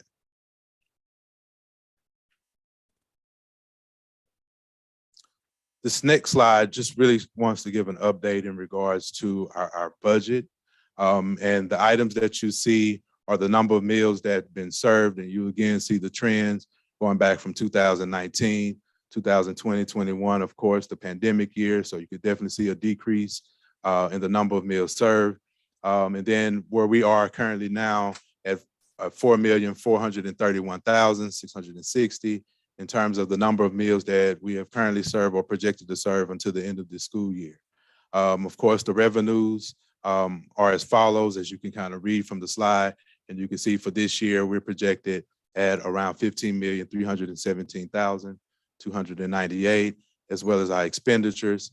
And the last particular row is for our surplus or our deficit. And currently we're looking at a surplus of $1,754,360 for our surplus. 2022-23 next school year, you can see our projection or our proposed budget for those school years. And that's again with the following factors of the decline in enrollment, more meals being served due to the summer seamless program. And then the probably the more critical piece is the unstable food supply chain and labor shortages that you hear throughout the media and through the news, alongside with increasing labor wages.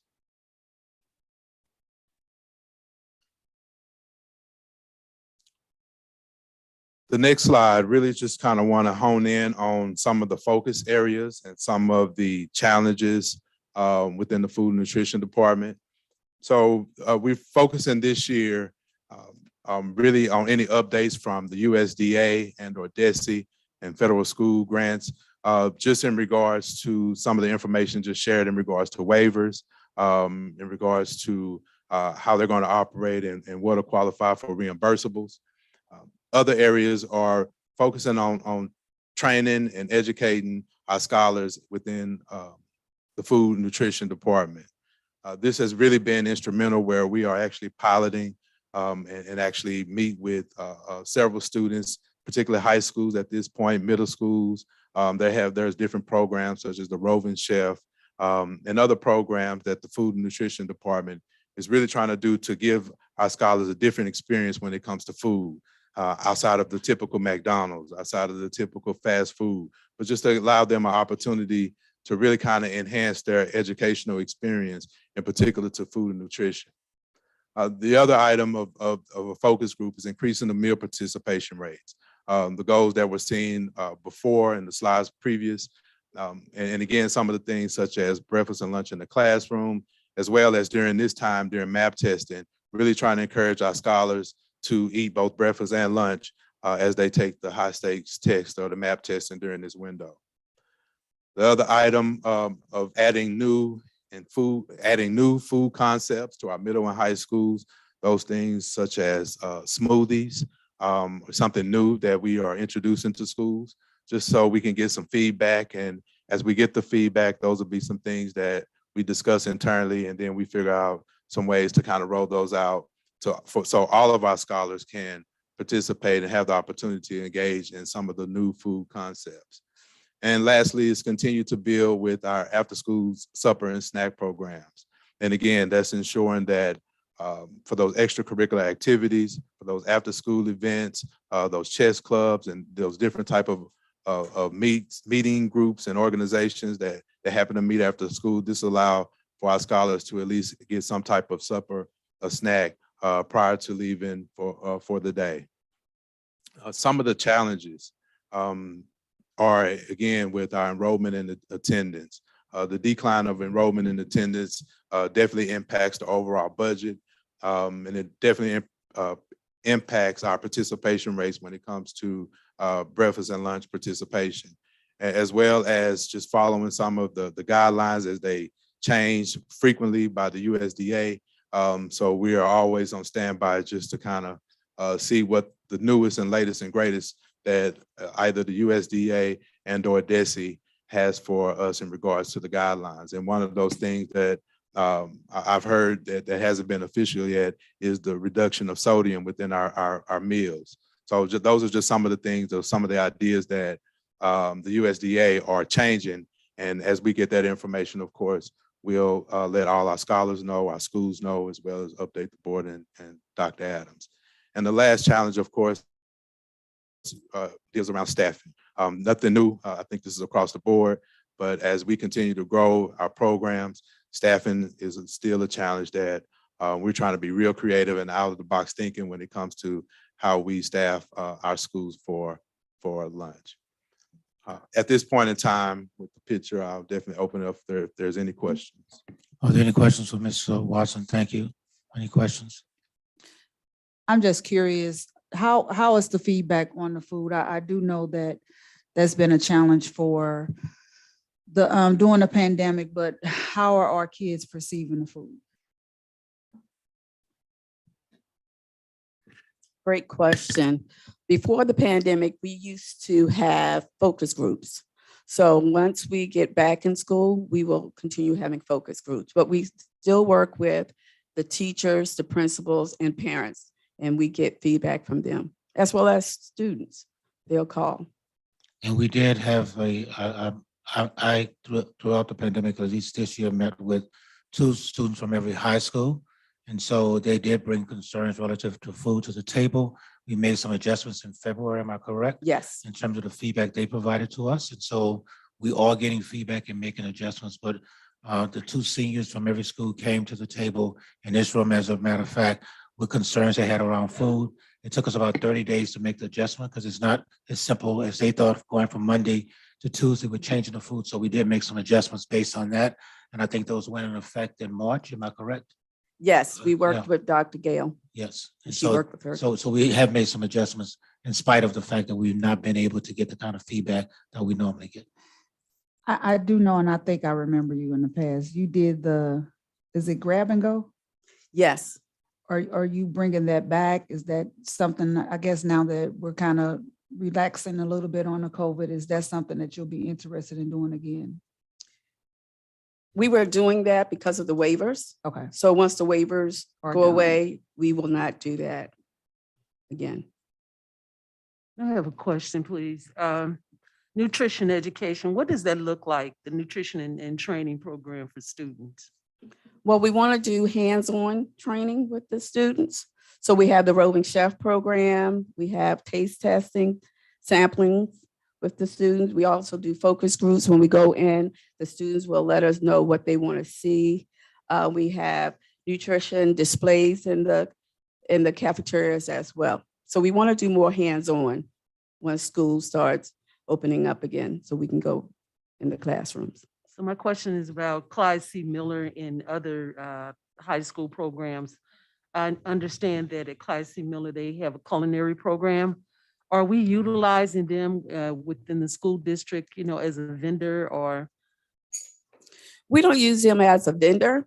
We actually work with the students in the internship. So when they're in the internship, they actually work with Southwest in the cafeterias. So is Southwest, this is a vendor that's from Arizona? Is that Yes, correct? yes, corporate offices. The corporate office, but you have an Yes. office here in the city of St. Louis? Yes, Yeah, our largest account is St. Louis Public Schools. And so we actually, I'm sorry, our largest account is St. Louis Public Schools in this area. So we actually use this as a base for our company. And from this base, we've expanded out in the city of St. Louis and county. So does your company, we talked about the vegetables and fruit, are you utilizing that from the area, from St. Louis metropolitan area, or I'm not sure if St. Louis City has a agricultural program where we grow our own vegetables or? Actually, there are a couple local farms that are actually in the city, and we do work with them. Through our produce supplier, we also use vendors, actually growers here in the state of Missouri. There's actually a large cucumber grower here in the state of Missouri. Also apples, pears are also widely grown in the state along with peaches. So anytime those come due or they come ripe, we purchase directly from them through our provider, and we utilize all of that local produce as well.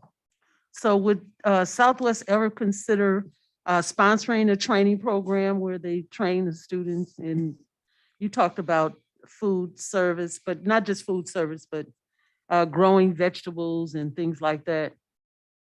yes, we actually work with, they used to be called Gateway Greening. Now it's Seed St. Louis. And so they go into the schools and work with the students. And we also are working with Urban Farmer, and he's working with the CTE students in the culinary program. And are they certified or something, or do they need certification once they go through your training? The students Yes. actually become certified food service managers. They take a test, just like all of us take a test to become certified food managers. All right, thank you. You're welcome. Are there any other questions? Thank you, Mr. Watson, Ms. Santiago. Thank you, team. Mr. Watson, if you can stay for your presentation, I think the real focus is around the new energy requirements of the city. So if you could run through that, please. And then followed by technology and Mrs. Vanoy and assessment.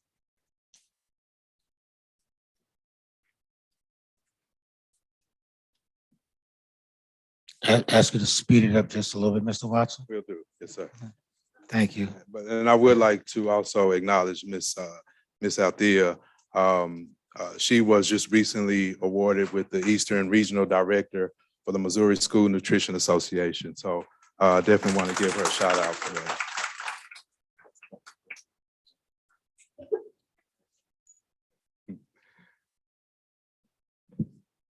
So the next presentation, and I'll be quick and brief, hopefully, is to provide an update for facilities, in particular to our building or our energy performance policy.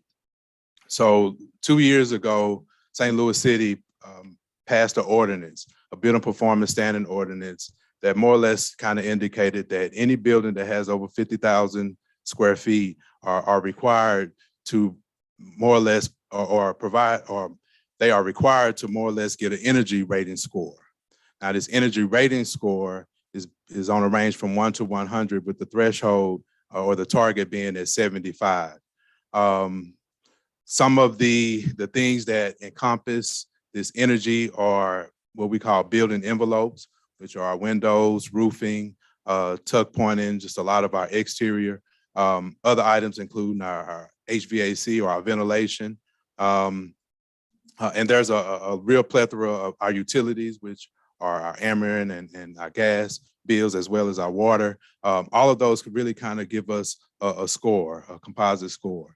And so as we are considering energy as our focus, and the idea is that we have an energy analyst who is in the process of not only updating our current status with our energy scores, but also providing a real comprehensive energy plan that'll address those following things. So some of those energy projects will include environmental, infrastructure, ventilation, green space, and maintenance and custodial.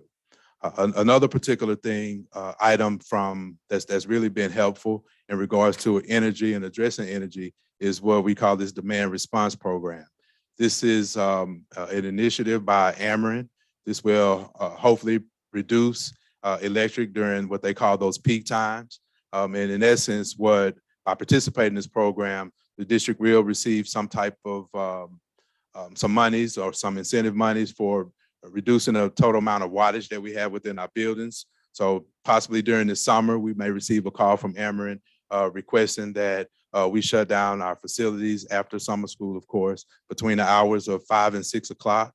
And at that point in time, from a facilities perspective, we would ensure that the buildings are really cool before we shut down.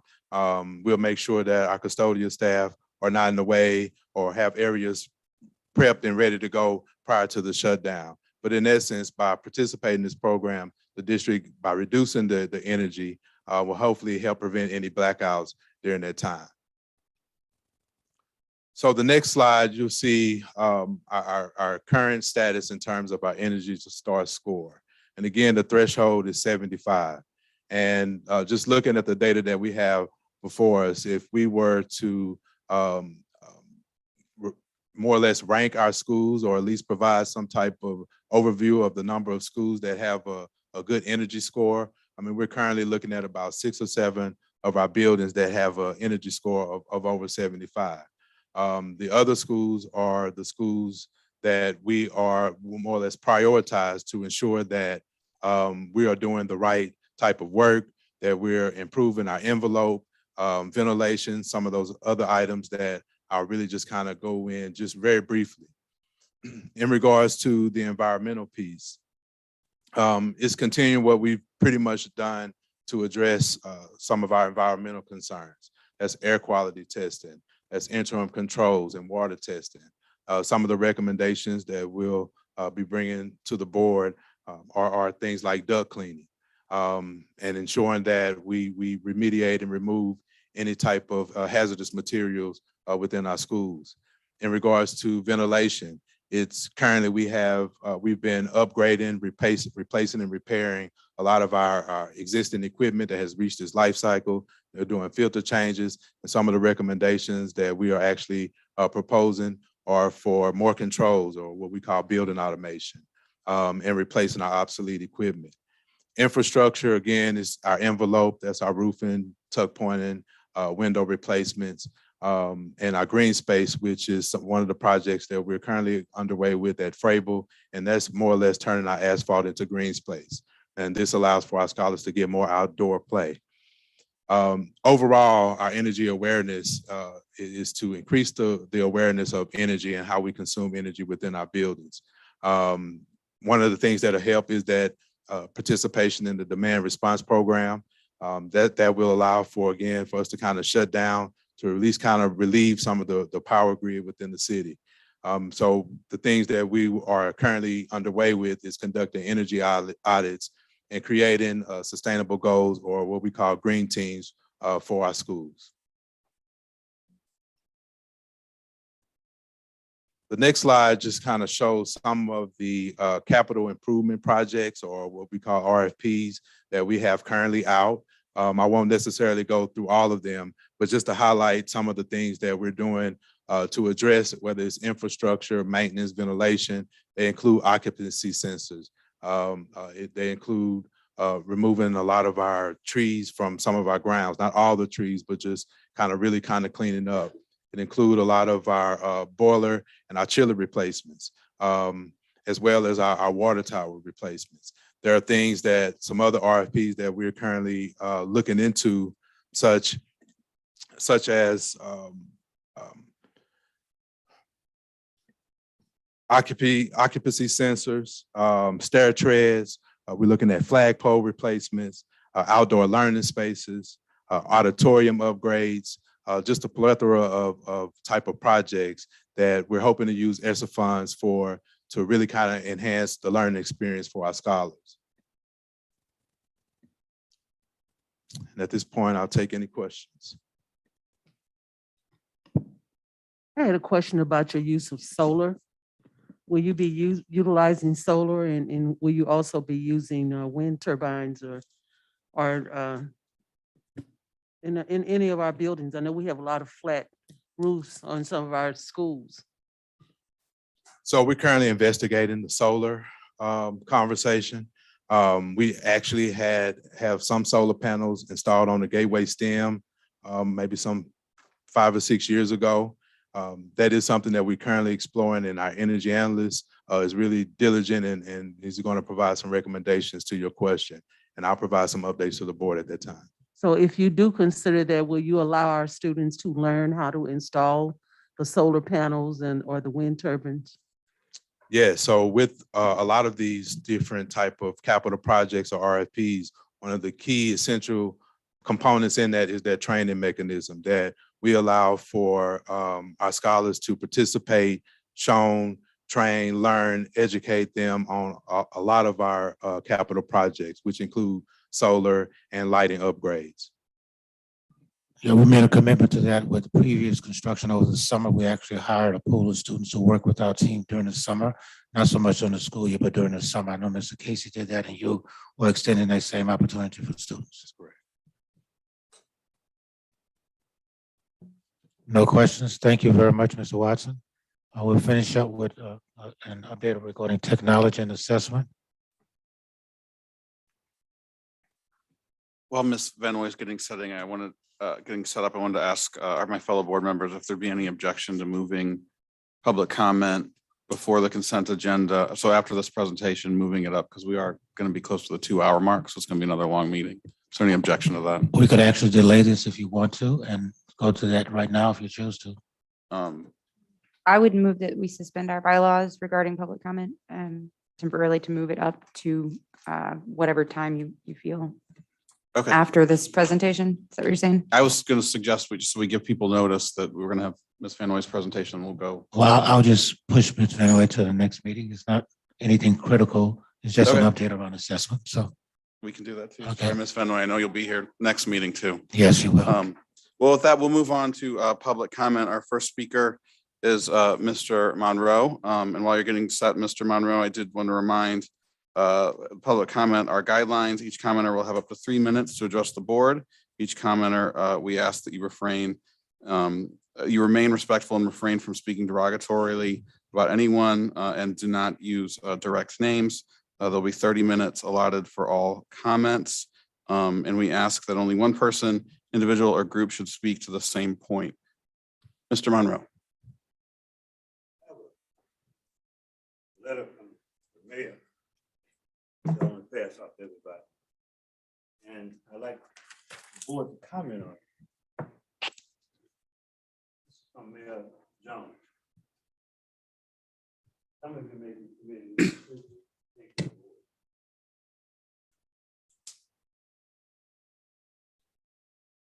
And it's not very clear. Copy it until I will.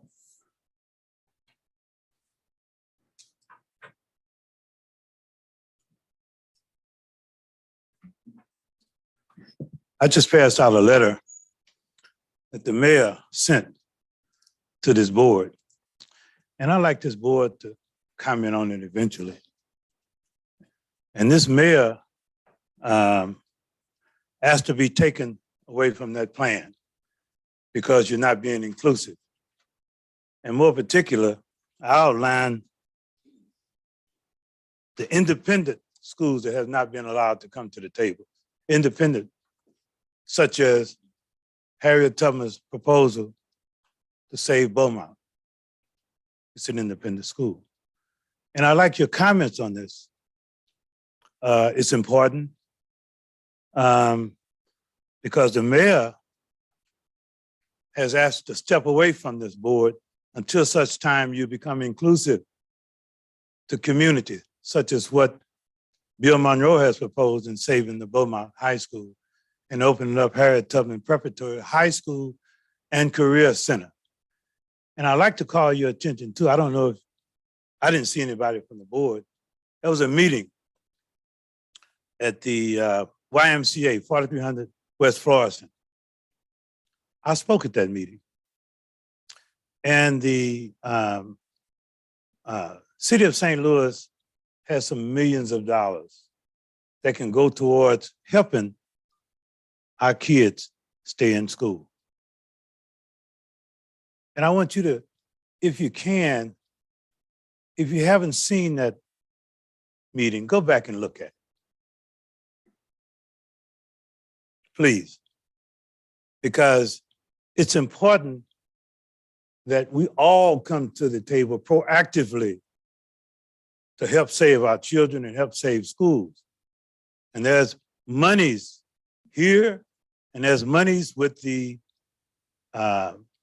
administration, Cesar Jones' administration, to help save schools, such as the proposal that you have about saving the Beaumont High School campus and opening Harriet Tubman Preparatory High School and Career Center.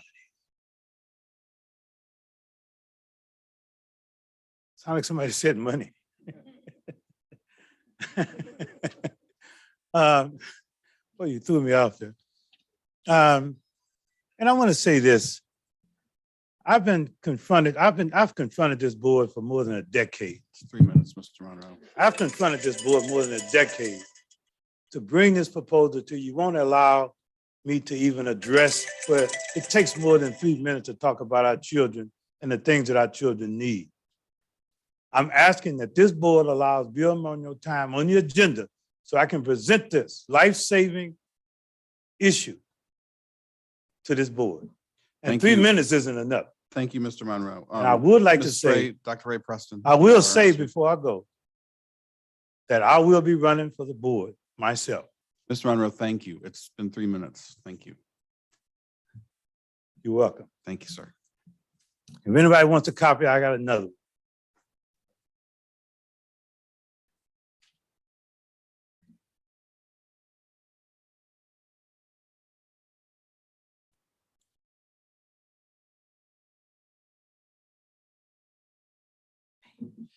Hi, my name is Lauren Ray Preston, and I'm a St. Louis public parent.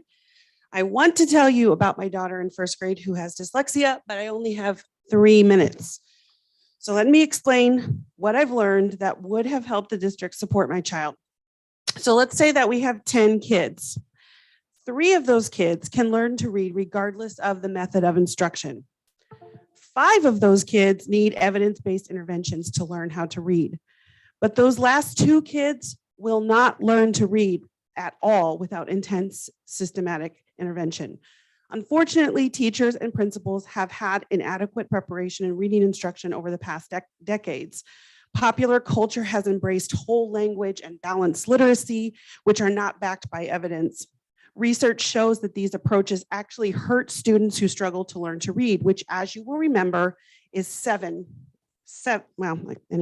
of those students. Okay. Good news, St. Louis Public is not the only district failing to teach kids to read. Nationally, reading scores have been declining for over a decade. This, in fact, is a national crisis. Still, only districts like St. Louis Public will be punished as opponents of public education find any excuse to criticize and defund our district. So let's fix this problem.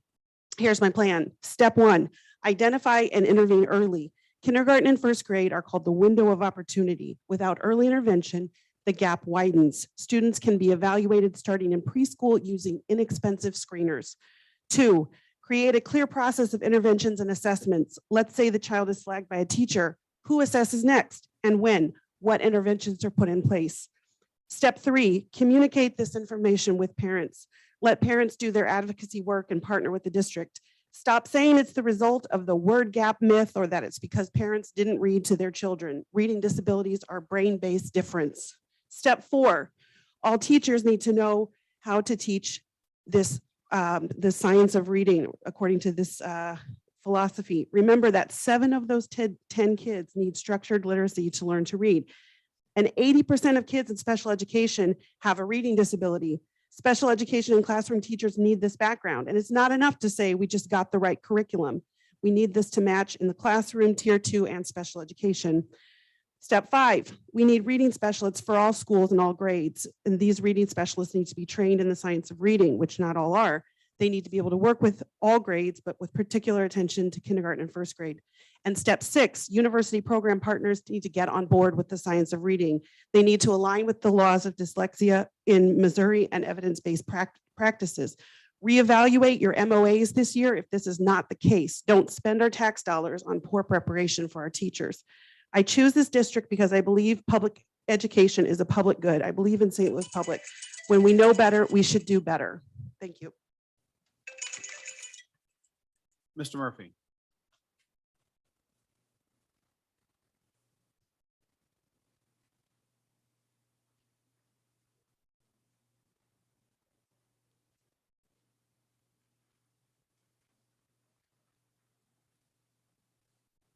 Thank you.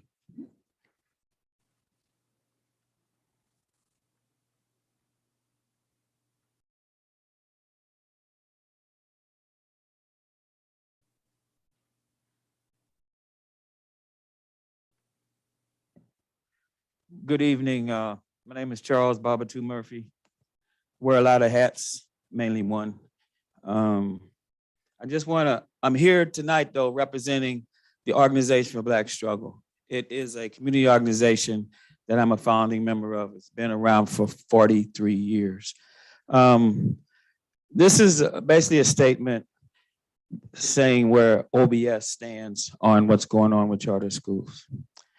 OBS opposes Missouri Senate Bill 869 because this bill is a defunding of the public schools. It is another blatant move to take millions of our tax dollars to fund charter schools and continue the assault on public schools. It must be pointed out that there are those who are selling us out on this issue. They sell our schools to their corporate cronies who traffic in our students.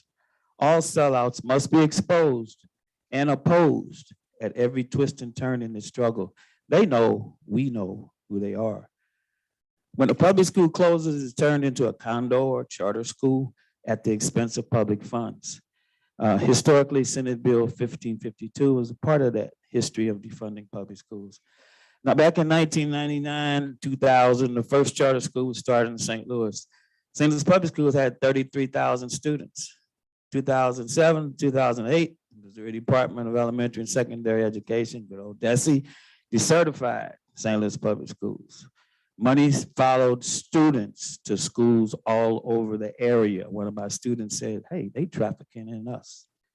2021, 2022, there are now 35 charter schools. St. Louis Public Schools has 22,000 students. That's a loss of 11,000 students. OBS has opposed charter schools from their beginning in St. Louis. Here's the bad news about charter schools. Charter schools take public money from St. Louis Public Schools and funnel it to corporate entities. Charter schools are non-union and even not anti-union. There's minimal or no oversight from a local school board.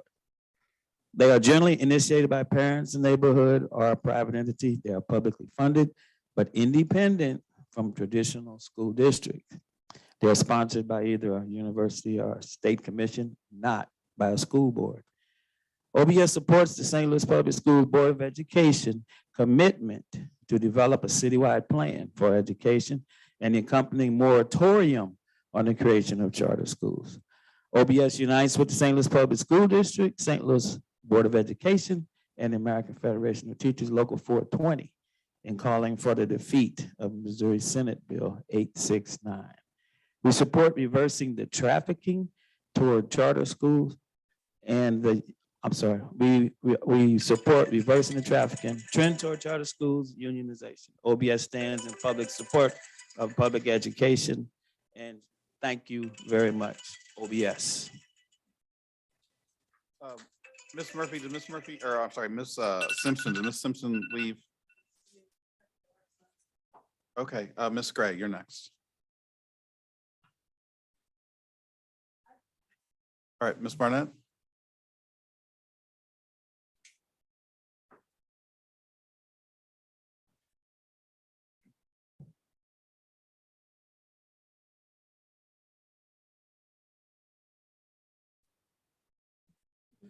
All right, thanks. Hello, everyone.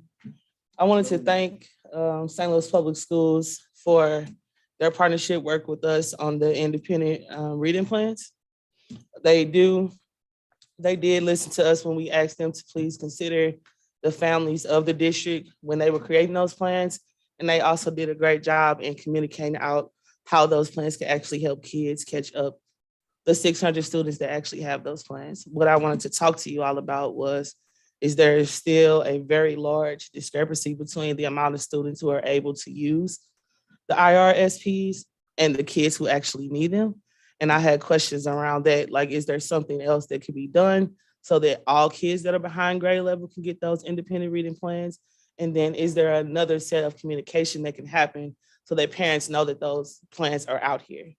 When we have conversations with people in the community and we tell them about the things that we learn, what we see the difference is it's not that parents don't want to be involved or don't care about what's happening in the district, is that they feel very disjointed or don't have a real understanding of what their role is into their child's success. A part of what we do at Bridge to Hope is that part. We know that parent engagement is something that all schools talk about in the state of Missouri. It is low in a majority of the city schools and anywhere where it's predominantly Black. And it's important that they know that they have a place within the district and not after the decisions are being made. So what I am asking the board to do is to think about how we can communicate differently and create a space, a bridge for those parents to then cross back over to rebuild the trust that they lost. I do listen to a lot of times about the charter and public school debate, but I would question to say that Black students and Black children who experience those same things, regardless of where they live, are landing in both of those places based on parent choice. So then, as the largest district in the city, what can we do to equalize how all of those kids are both cared for and educated across the board? And I think the board can do something about that. I don't really want to argue about some of the things I've seen that I don't agree with taking money out of the district. I don't agree with, but I do agree with equalizing the funding across both sides. We don't want any school to be deficient or no school not to have what they need anywhere a child is. We need to care about it. As the St. Louis Public School Board, I think you all could do a better job of bringing unity in the space and not disunity, including the citywide plan, because all of these children are affected by what you all decide. And I think we should consider how that lands on the other side if saving the district is the only goal of the citywide plan. So if you would, please think about including the families of charter schools, the folks from independent, parochial, and all of those things, so that when we do a citywide plan, it works for all children and not just some. You are. Mr. and Mrs. Alexander.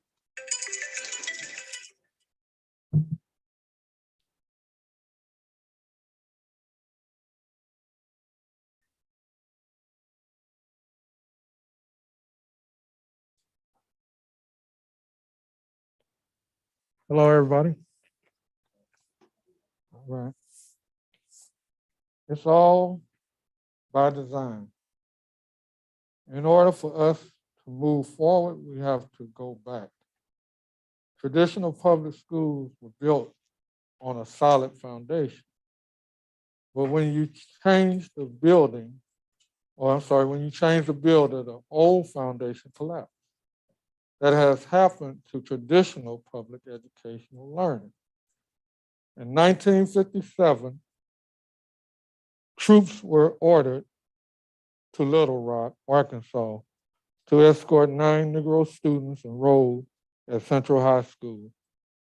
In 1960, Ruby Bridges was the first Negro child to desegregate the all-white William France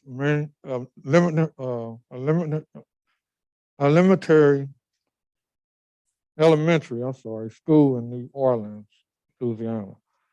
At the age of 6, little Ruby had to be escorted by United States Marshals to and from school.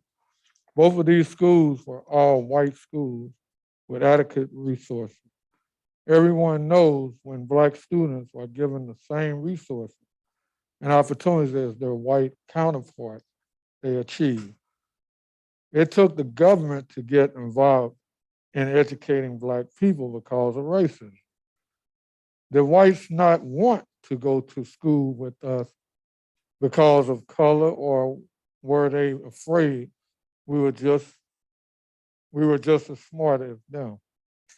The solid foundation of traditional public schools worked just fine with Negroes. So why won't it work now for Black Africans, Black American, Black Africans, or African Americans? Most of us attended public schools and did just fine. We look forward to the day when our traditional public schools stop being the blame for our Black children not learning. If you haven't already, we encourage everyone to read the sad story of public education in St. Louis, published in Washington Post in September of 2017. We will email articles to the board members and the superintendent for you to review it. This outlines the history how our public education in St. Louis, Missouri was set up to fail, and when certain people are put in leadership positions, it continues to fail. Eugene Field School was located in the Central West End. Black families, may I have a few more seconds? Thank you. Okay. Again, Black families lived in that area on streets like Lindell, Taylor, McPherson, Westminster, Olive, Washington, Delmar, and Enright. Eugene Field School was closed because of low enrollment. Well, how did that happen? Black families moved out and white families without grade school children moved in, all done by design. St. Louis Public Schools need to really take a step back and look at the success you have and how it has been dismantled. Don't give up and don't give it away. Stop closing and shutting down our public schools. Stop running our schools like a business and start making our children your business by providing high quality education. Thank you, Mr. Alexander. Yes, sir. Thank you. Mrs. Alexander.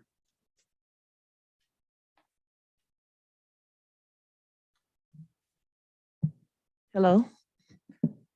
So recently we saw a news story on News Channel 4, and I'm sure you might have seen it, but it was showing that in all pockets, except for North St. Louis, new multifamily housing development projects are happening, and we're going to send that to all the board members and superintendent. So homes, apartments, condos, businesses are all being developed. This seems to be strange and conflicting because the claim is that if the 2020 census shows that St. Louis continues to lose people, and if that's true, why is so much housing happening?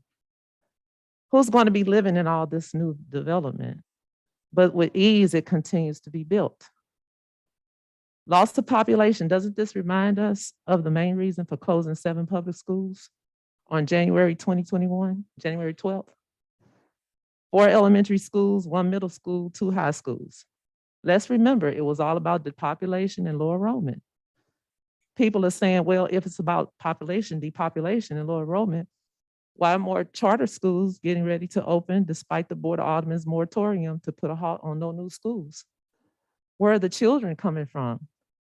it appears that charter schools are ignoring public schools. Two bills, House Bill 1552, Senate Bill 869, with the Missouri state lawmakers to take $17 million away from the public schools to give to charter schools. But I think that several policies maybe need to be in place. If you want an effective citywide plan, solidify St. Louis Public School Board with only public school proponents. Make sure that the board is not compromised with special interests and people that have been paid to pretend like they're for public education. That's number one. Number two, everyone's talking about equity. Well, wouldn't it be equitable if charter schools had to abide by the same state regulations as St. Louis Public Schools and provide extra services for children if they're calling themselves public, too? And then number three, the signage, particularly KIPP. KIPP school buildings is very misleading because it reads KIPP Public Schools instead of KIPP Charter Public Schools. All of these are setbacks that will continue to lead public education out of existence if there are no firm policies in place. In conclusion, it would be a wonderful thing if public schools would take a stand to give the children in the Jeff Vanderloo neighborhood an opportunity to receive high quality education, Montessori education, in their traditional neighborhood public school Dunbar, across the street from Vashon High School, across the street from the William J. Harrison Community College, pre-K through associate's degree. All of this is just a half mile from the NGA and just a mile and a half from the Major League Soccer Stadium that is being built. Thank you. Thank you, Mrs. Nevels. Mrs. Irma Nevels.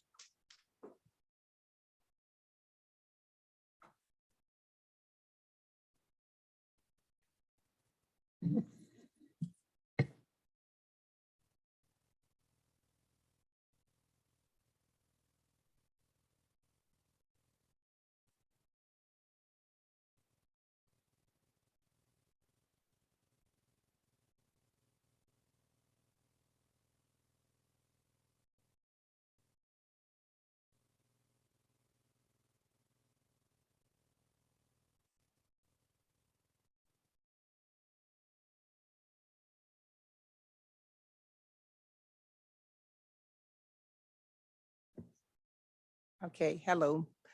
My name is Irma Nevels McNeil, and I am the Region 14 Vice President for Missouri Retired Teachers. I do sit on the board of directors for that organization. And Missouri Retired Teachers are against charter schools. What I've come here for is to invite you to a meeting where there will be retired teachers. Yesterday, I was at the police center. There was 115 retired employees there. Most of them were school teachers. And I know that this board and the school district need teachers. And so I figured that we need to do is to make yourself present, to let the employees know that you do care and that someone is there. So what I'm going to do is send you an invitation right now. Here's my invitation, I've written it to you.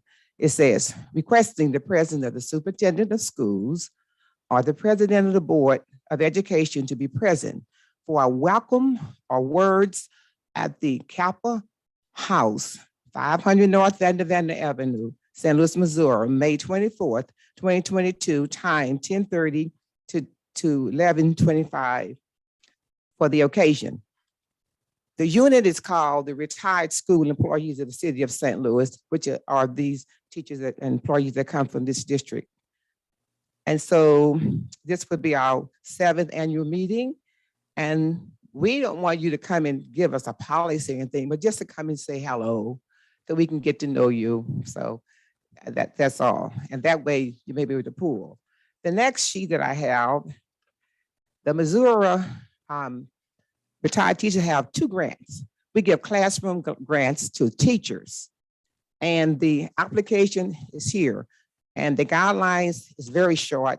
All they need to do is tell them what you need in so many words, and it's very easy. But it has to be in by June 30th. And before the pandemic, we did reward a few. but sometimes it's kind of hard getting them out. But we've also made a new application. It's for those who are not certified. It could be cafeteria, it could be a custodian, nurses, or anyone, and this has this yellow. So we'd like to get those out because we give away about $400,000. So we have a foundation and we use it. So I'm not going to talk about anything that's politics because I love legislation. So what I'm doing now is just build a relationship, and I hope someone will respond. And I have ink pens for you also. Okay. Our last speaker is Ms. Harris.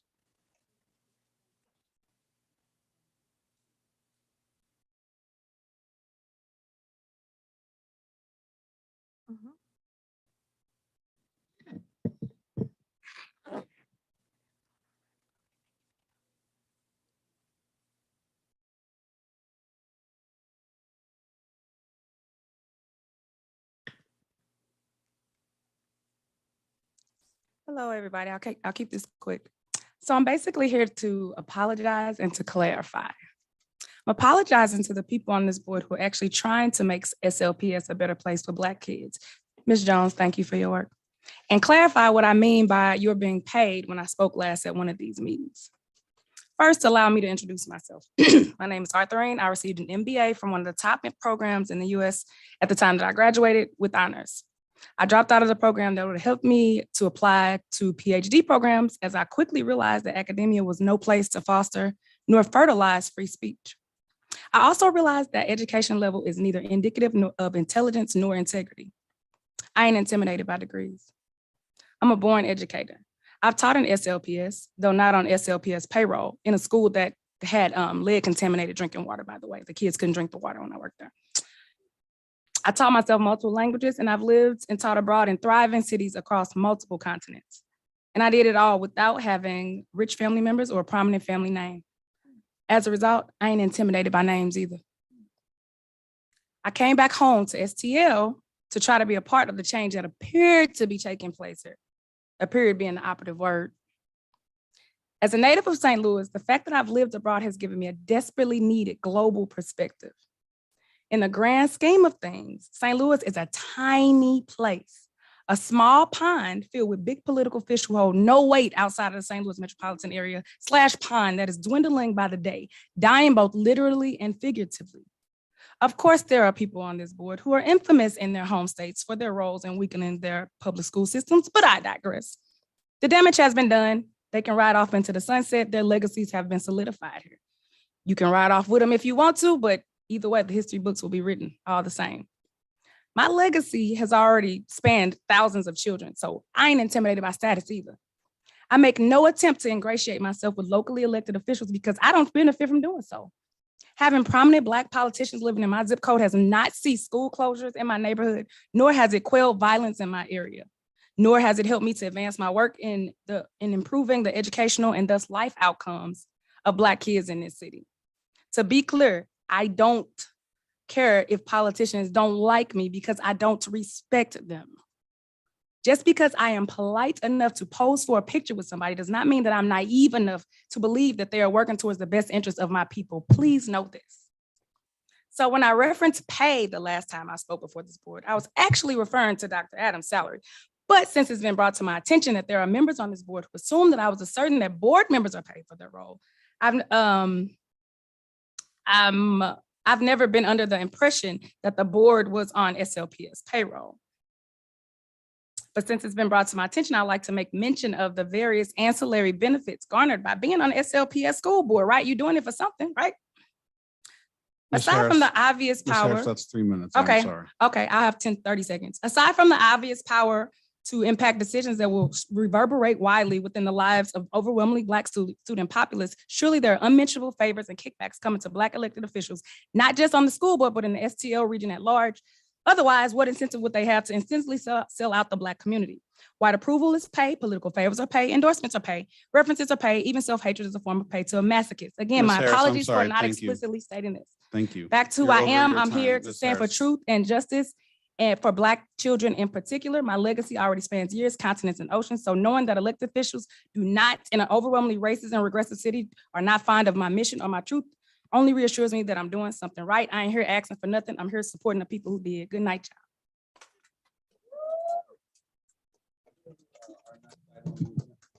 That concludes our public comment. Our next item on the agenda is the consent agenda. Mr. President, I'd like to withdraw 04-12-2248. Is my understanding, and I wasn't at the board meeting, the first one, quite frankly, I've ever missed. I'd like to try to answer the questions that board members had and put this back on the agenda next month after I'm able to meet with board members and hopefully be able to answer their questions. Great, thank you. And so there's one other new item on there. So if we can get a motion, we'll take that one separately. If we could get a motion from 04-12-2201 through 04-12-2247, unless there's any other items that a board member wants to take off. I move separately. that- I'm sorry. I move that we accept the consent agenda 04-12-22-01 through 04-12-22-47. Second. Any further discussion on the consent agenda on these items? Ms. Williams? Ms. Saunier. Ms. Fowler, Yes. Ms. Fowl, Yes. Dr. Roberts. Yes. Ms. Jones. Yes. Ms. Cousins. Yes. Mr. Davis. Yes. Motion passed. So we're removing 04-12-2248, and there's one final item, 04-12-2249, which is a new agenda item. Do we have a motion to approve that item? I move that we approve. Oh, I make a motion that we approve 04-12-22-49 on the consent agenda. Is there a second? Second. I have discussion. Go ahead. I need clarity on this. Are we saying summer school? Yes, we provided a presentation in the March meeting, and at the end of the presentation, we want the board to approve the summer school budget, and we did not get that done. And so we're asking the board to approve it at this point in time, but it is a presentation that took place at the March meeting. I don't think you were present at that meeting, and so it's an idea. We just need the board to approve the budget for summer school. For 4 million. Yes, ma'am. Last year was 3 million. We have increased the cost for employees and transportation costs, and that's why we're expecting 4 million, and we're using ESSA funds for the difference. And this is summer school for our students. Summer school is open to everyone, and mainly for our students, but we take students who are not necessarily SLPS students. So I'm just trying to get clarification. This summer school will be from 8 until, Will be from 8 until 2. Okay. The time changes based upon the different tiers. It might be 7 to 1, 8 to 2, and we run it the entire month of June. the month of June. Yes, Okay. ma'am. Thank you. For 18 school sites, and I'll get you the entire packet. I apologize, you weren't at the meeting, so I'll send it to you. That's okay. Yeah, Okay. thank you. Any further discussion on this item? Ms. Williams? Ms. Saunier, Yes. Ms. Fowler, Yes. Ms. Fowl, yes. Dr. Roberts, Ms. Jones. Yes. Ms. Cousins. Yes. Mr. Davis. Yes. Motion passed. Our final item is for board member reports and committee reports. We'll go around the table. Ms. Fowl, I have no report at this time. Ms. Jones, I have no report at this time. Ms. Fowler.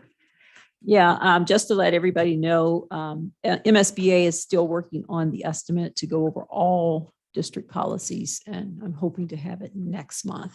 They've not completed it. They were working on it, but they've not completed it. Dr. Roberts. Yes, I was a part of the district team that went to Jefferson City to make a presentation before DESE, and it was well received. And at the end of it, there was mention made by Charlie Shields that DESE could support an impact statement in regards to charter schools application. And so that was exciting to hear. Ms. Sonia, No report at this time. Ms. Cousins. Yes. We have really been putting in a lot of work in regards to the citywide plan. We've had several meetings, and part of what Dr. Roberts is saying in regards to today's presentation we gave with Desi was basically outlining the many steps that we've been taking in regards to this plan. Contrary to what a lot of people believe, this is not something that can happen overnight. It's a process. And as we stated before, it's a growing process. I do want to report on the positive things that have really come about within the last six months that we've been working on a citywide plan. We have met with sponsors from the charter schools that have been willing to be a part of this process, as well as community leaders that have signed up to be a part of this process. This process has been moving very quickly, unbeknownst to what we had expected, because it's kind of like we're flying a plane or we're working on a plane as it's in the air. We've had our groups that have been broken out. We have committees and chairs and co-chairs that have been assigned to those different groups. At this time, we're actually presenting a space where each group will actually, work group will actually start holding meetings that will be open.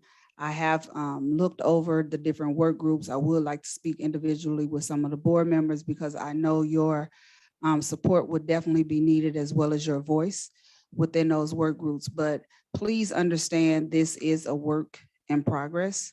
And we have made a lot of positive impacts on what we've been able to do, really bridging the gaps that I've been identifying, or we've been identifying, in regards to not just charter schools, but the parochial schools, as well as other community entities that really should be at the table. And I'm confident right now to say that we have had them come to the table and wanting to be a part of what the citywide plan will look like. Please understand, and everybody needs to know, it's definitely going to take the city as a whole to create and implement what this citywide plan will look like. And we get it, and we will work and continue to work to be as transparent as we possibly can. Ms. Cousins, I have one question, or maybe a comment. Can this board get a copy of the group leaders that have been identified? Yes, absolutely. I want to do as quick as I possibly can a committee report on the legislative committee. We made some progress, so I think some good news about our number one legislative priority, which was to protect our local funding.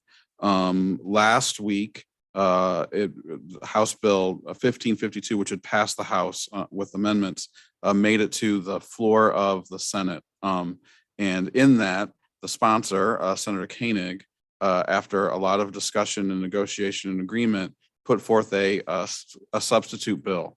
And the substitute bill, if it had a lot of other stuff into it, which we don't have to get into, but in essence, what it did was, rather than the model which had been put forth for the last 3 years, which is money from our local aid would go to charter schools in the amount of $18 million. Instead, they came up with a formula where that money would not leave St. Louis Public Schools, so we would not lose money. Instead, they would add money to the state formula to make up for the difference on a sort of pro rata basis based on the local aid that we receive. So while it's not a perfect bill, there's also a lot of other stuff about virtual education, which we do oppose, that's included in that.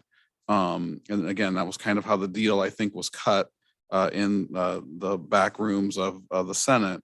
It does accomplish our priority, which is to protect our local funding. So there's 4.5 weeks left of the legislative session, essentially. They still have to pass a budget, which they have to do, I think, within the next 2 weeks. They still haven't passed the redistricting bill. I think maybe they've given up on that. And there's a lot of other stuff that's still going on. And so it becomes a very harried, frenzied mess. I don't know if this bill is going to pass the House. It hasn't passed the Senate yet.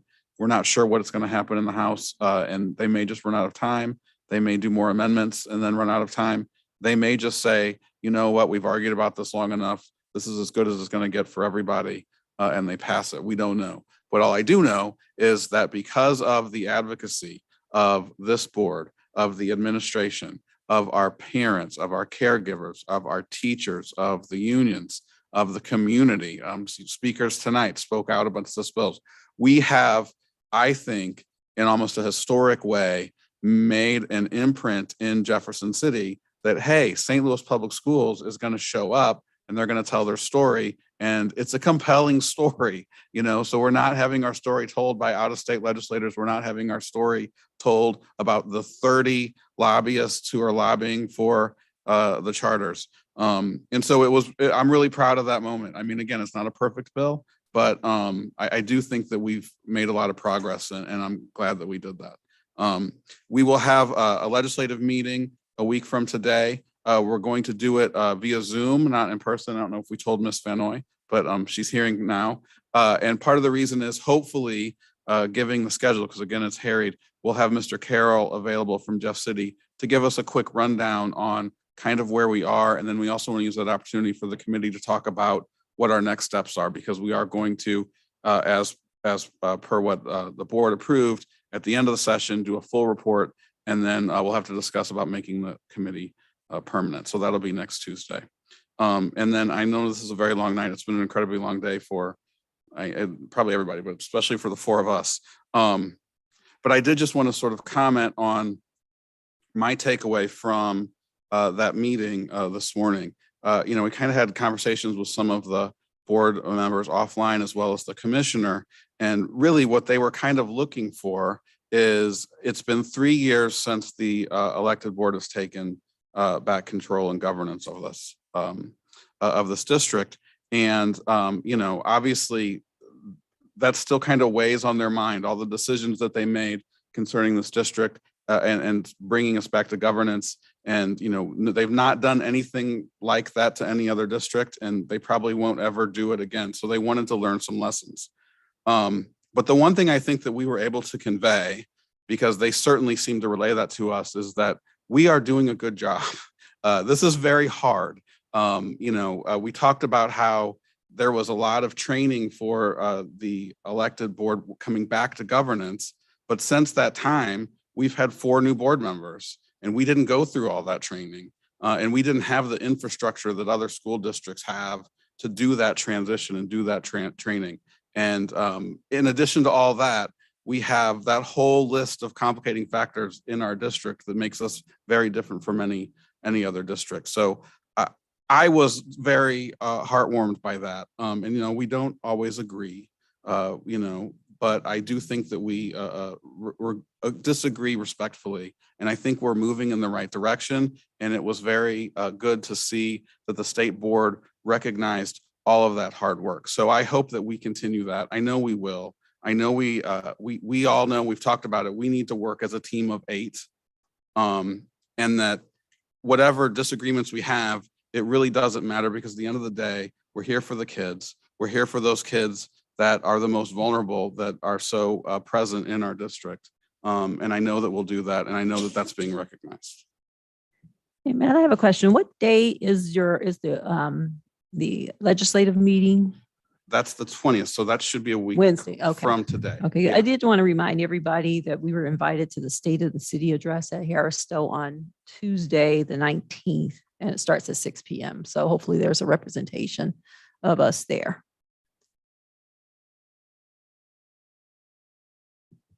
And if there's nothing else, we'll take a motion to adjourn. I move that we adjourn. Second.